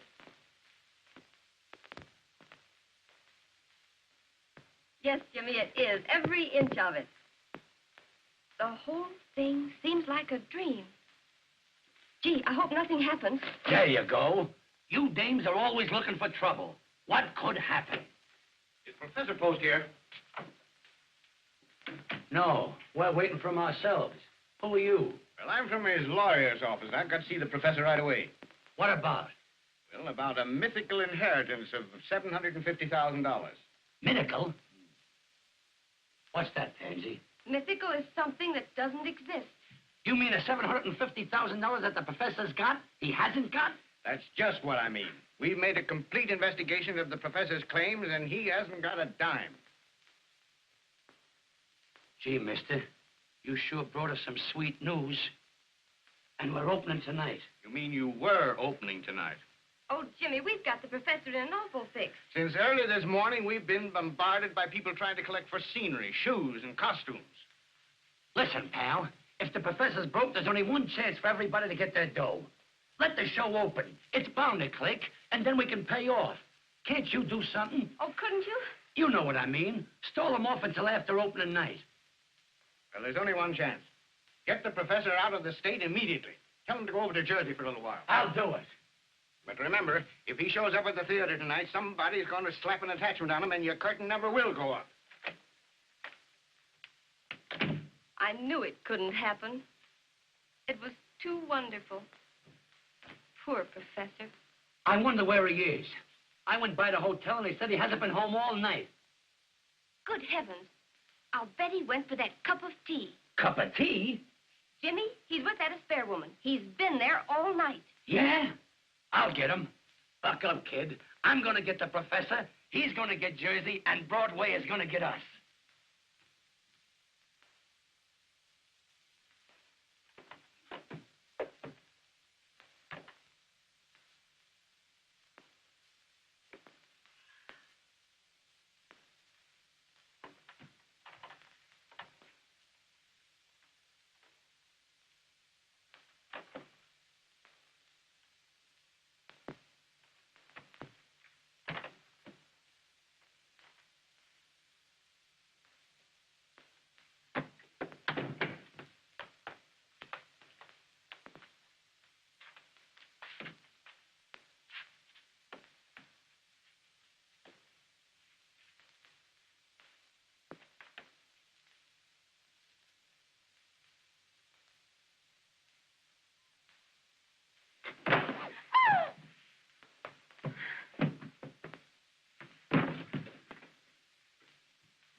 What are you doing here? Oh, I remember. You spiked my drink last night. What happened after that? I don't know. Oh, it's terrible. It's terrible. After a girl loses her reputation, she ain't hardly got anything left. What are you going to do? I can apologize. Oh, Timmy, do you remember saying last night that if a gentleman compromised a lady, that he had ought to marry her? Oh, it's my brother. What are we going to do? Maybe I can apologize to him. What are we going to do? What are we going to do? Here, get in here, quick, quick. Hurry, get the bathroom. Get the bathroom.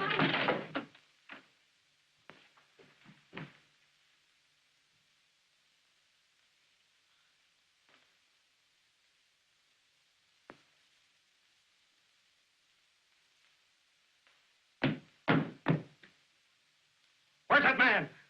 What man? Don't stall, Nell. There's a man here. He's been here all night. Oh! Oh, Nell. Nell. What would Mother say? I didn't think you were that kind of a girl.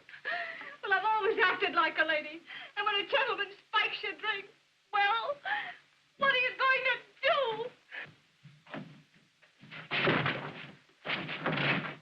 James. I'll spike him. No, you mustn't. Come on. you don't come out before I count 3, I'll shoot. 1, 2, 3. Put that gun away. Don't shoot.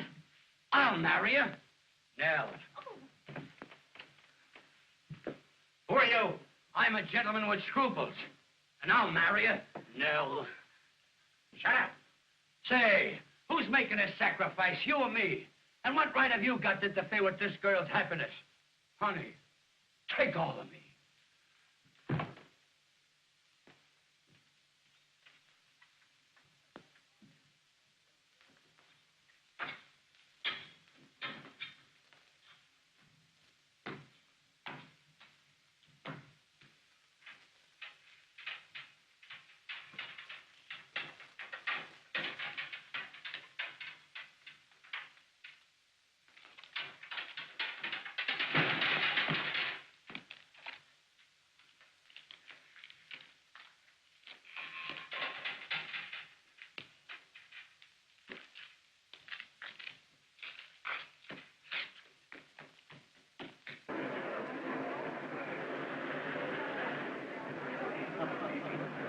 Reservations for Mr. Hancock. Yes, sir. Just a moment. There you are. Thank you, sir. Mrs. Morrison's reservations? Mrs. Morrison. Yes, 3. If you prefer it, I'll go. Gee, that's great. Come on, Professor, get right in. Oh, James, I'll see you later at the theater. Yeah. See you later at the theater. Here, take him to Jersey and keep him there. Okay. Go ahead, step on it.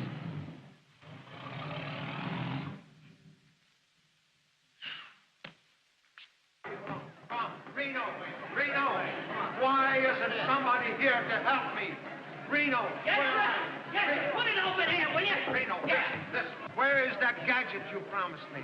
That gimmick, that Magoo, where is it? I got it, Mr. Rayburn. I guess that round masking piece, don't forget it now. Bring it here where it belongs and stay around where I can find you. Mr. Rayburn. What's the matter? I haven't got my thing. Your what? My thing. Your thing? Well, what is it? Am I a mind reader? I can nothing to the jump. I know, but tell me what you... Reno, where are you? Yes, Mr. Rayburn. Take this guy and find his thing, whatever it is. I don't... I'll get your scalpel. I'll get you anything. Come on. What's the matter? Have you seen my dressing room? What's the matter with your dressing room? You should take a look at it and then ask me what's the matter with Am it. I supposed to rebuild the theater? Oh, how do you expect me to keep my nerves on? People on this side of me, people on that side, and me giving a performance You have got the best dressing room in the...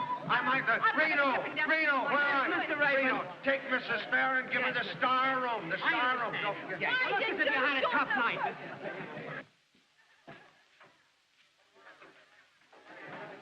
Oh, boy, they're pouring in. They're pouring in.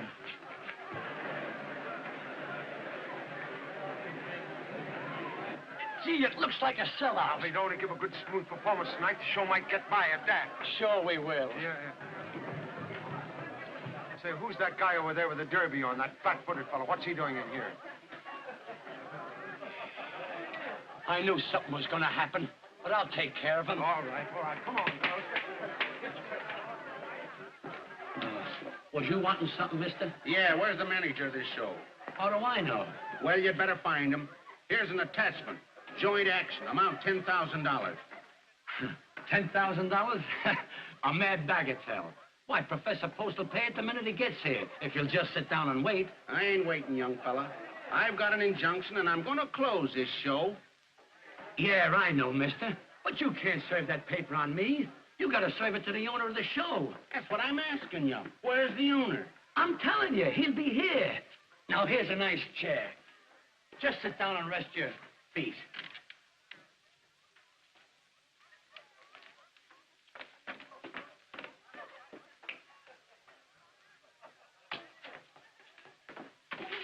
Don't hold me. We gotta get the show on, or it'll be stopped before we start. Well, what's the trouble now? It's the law. Oh, Jimmy. Right back where we were in Fish's Switch. Yeah, but keep your equilibrium. He's gonna serve the professor, and the professor is in dear old Jersey. Here, I told you girls to stay off that piano. Stay off the furniture in this place. Here. Clear the stage, please. clear the stage. You musicians, go on, get down where you belong. Leave the pinochle games alone. You got working girls. Clear the stage, will you? Please clear the stage. I'm off this stage. Go on, get off, get your dress. All right, let's get in there.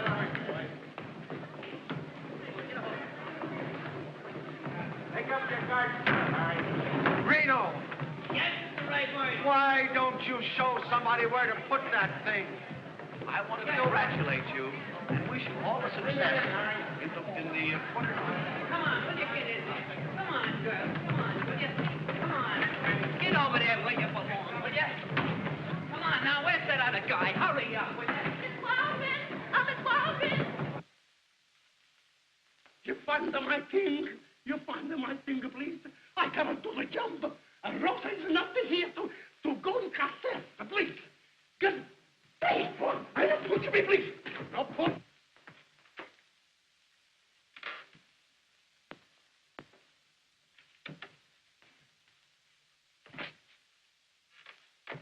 I beg your Come on, we're late. We gotta get going.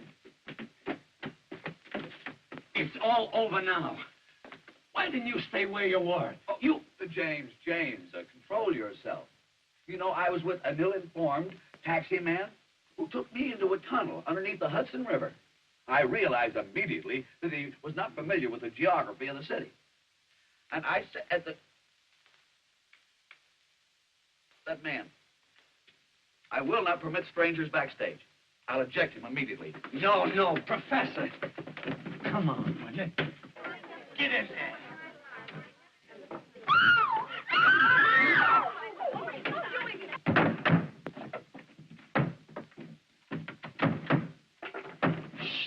Piano.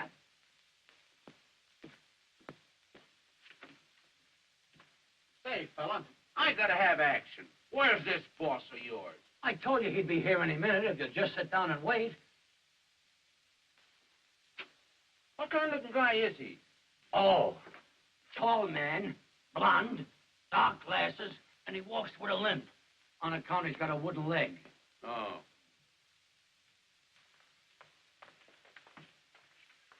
Get out of my way. What are you doing here? I told the professor to fire you. Listen, Miss Fair, I'm warning you. You leave the professor alone. What? Why, we're going to be married. If I didn't know you were lying, I'd shake the silly little head off you. I'll do it anyway. Stop it, you little fool, you. Professor! Professor! She's gone crazy. Miss Pansy, Oh, you little nitwit, you. All right. Stop. Be on your toes now. Be on your toes. All right, flash him. Bring it away. I want to know what happened last night and just what that woman means to you. well, there was many things happening last night, but that woman means absolutely nothing to me. You're not going to marry her? Certainly not. Oh, Timothy.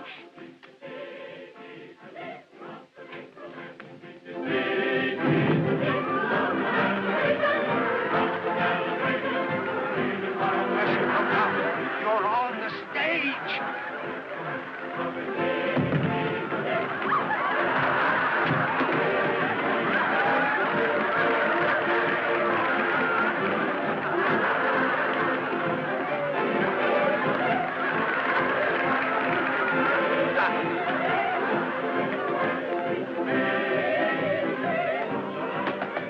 Ladies and gentlemen, as Lord Chesterfield said, an honest error is to be pitied and not ridiculed.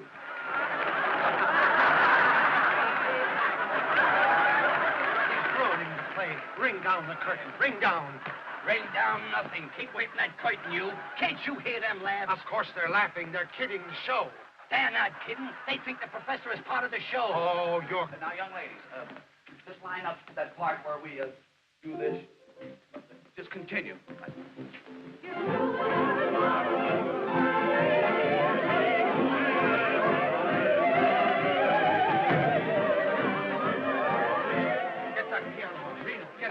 Due to my unfamiliarity with stage procedure, there has been a slight departure from routine in this part of the entertainment.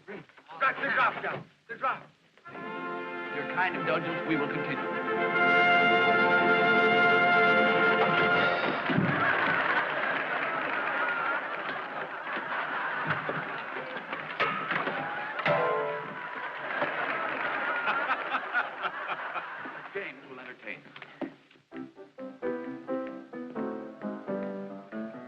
Why is it every time that I go places, someone always picks on me? Tell me, what's the psychology of that? Why, only this morning I took a walk with my family of 10 children when a cop comes up to me and says, under arrest. I said, for what? I didn't do nothing. He said, you must have done something with that crowd following you. And that's not all. Why am I always snubbed by pretty girls and debutantes? I know I'm not good looking, but what's my opinion against thousands of others? And to add to my humiliation, last night I went into a drugstore to get myself a drink of pop. Went out of a clear sky and for nothing. A guy comes up to me and hits me on the head with a bottle and said, consider yourself launched. Was I amazed? Look here, Professor, you've got to keep off that stage. You're putting this whole show on the fritz. I was only trying to repair the damage I had done. Keep off that stage. Get me? Mr. Rayburn, I shall do my duty as I see it. And if you dare to interfere, I will expel you.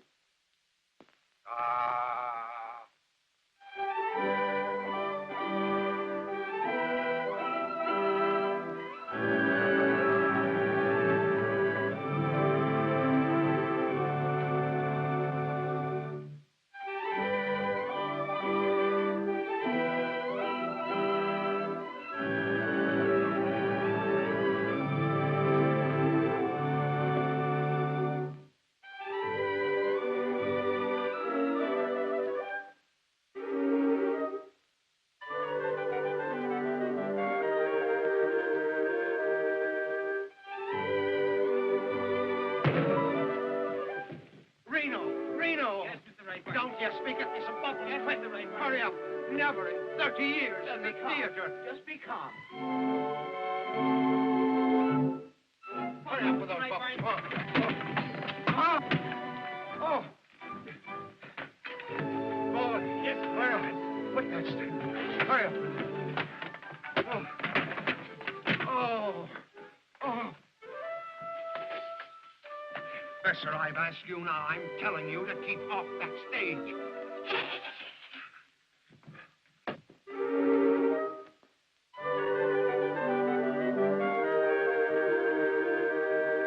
Get out there and do something. I don't care what you steal, but do something. I steal nothing. Originality, personality, and unction. That's me. Well, get out there and do it.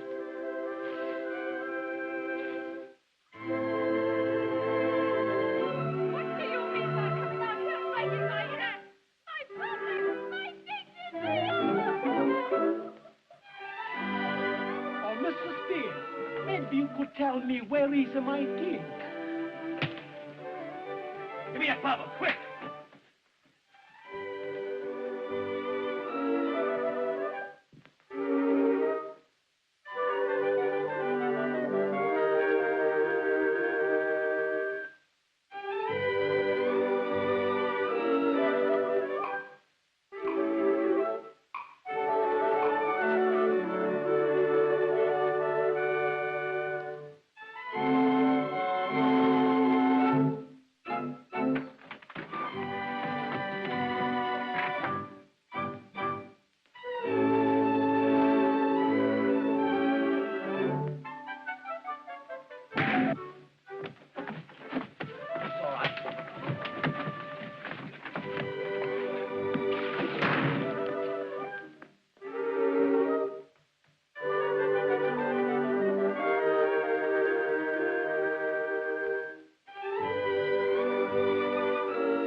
Send the girls on for the torch number.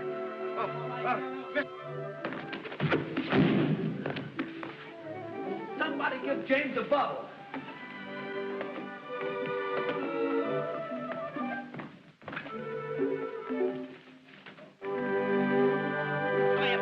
Get out there, quick, hurry up. Formation.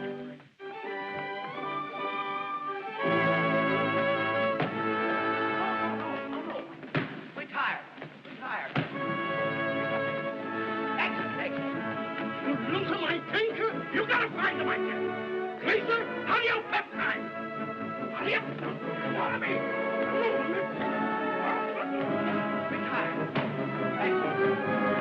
Oh, it's a match. crazy. I'm crazy. Oh, give me that snow. Yes, Mr. They want snow.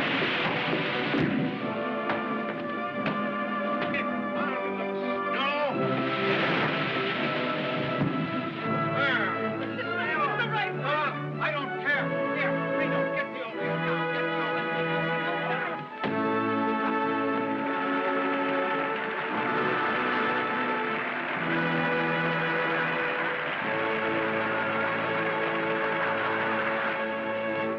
Say, who's the owner of this show? I am.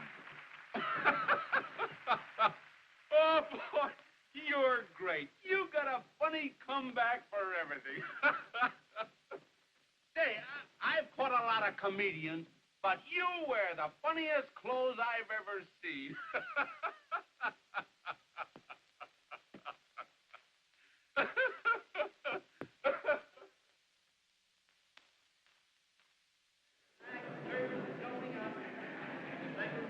Curtains going up.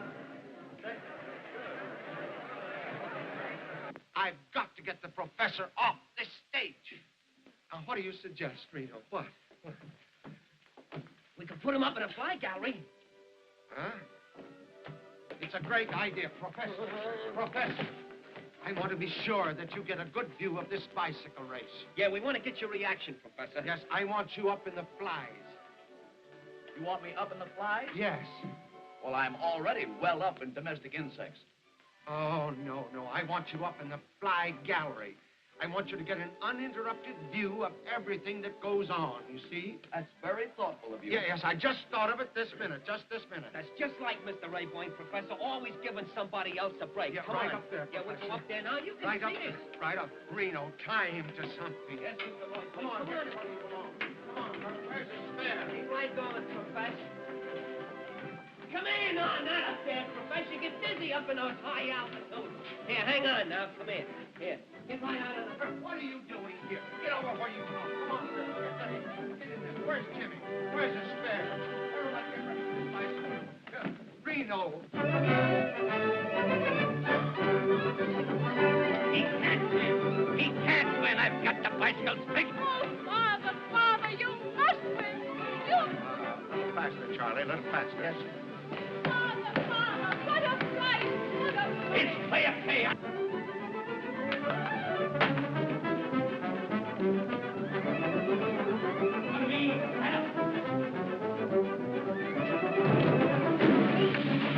Reno, stop the motor. Stop the motor.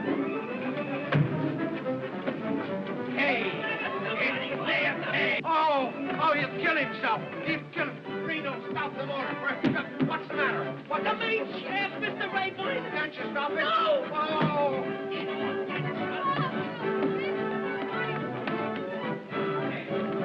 I told you to tie him up there. What's the matter with you? Oh.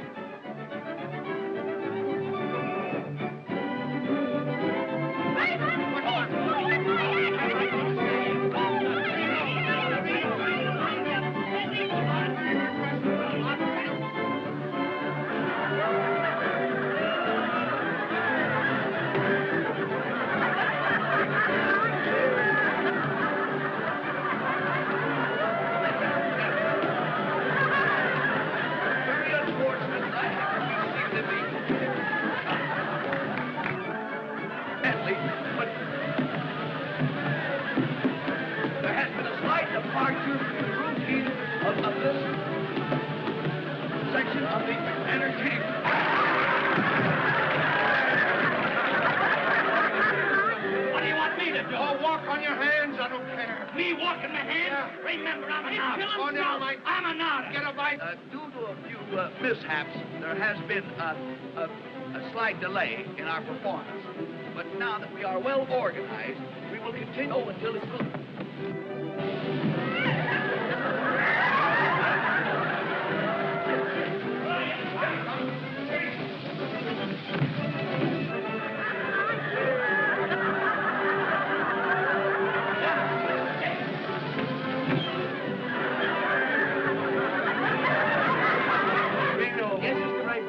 They stopped that cyclorama. No, I told you they broke the main shaft. Oh.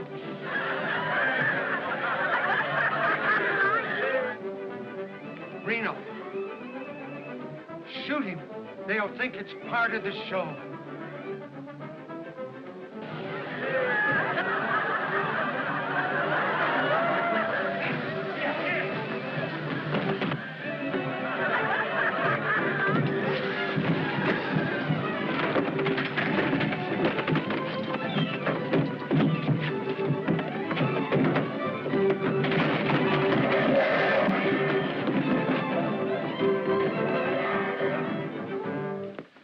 Ladies and gentlemen.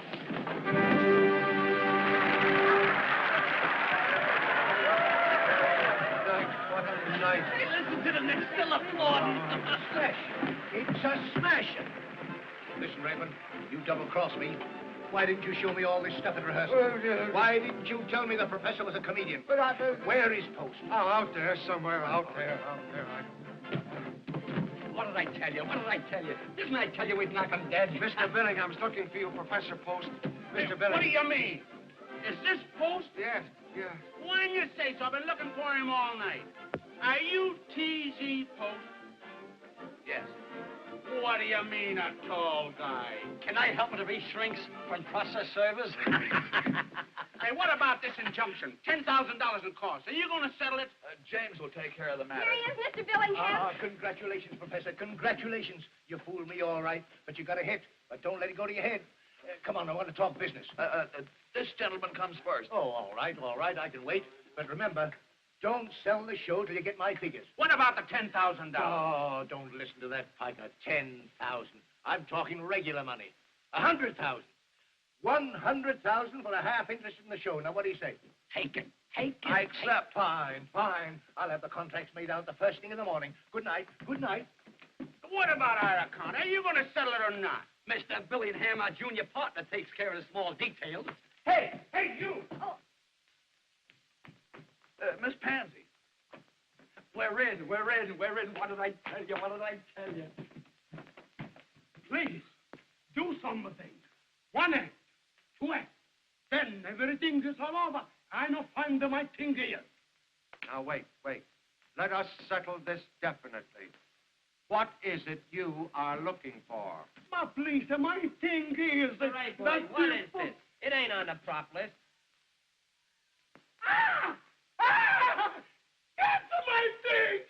That's my thing! Reno! That's my thing! But what is it? That you put him in the mouth.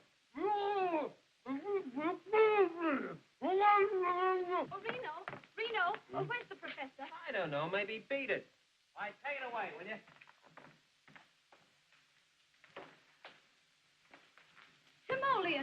Timoleon.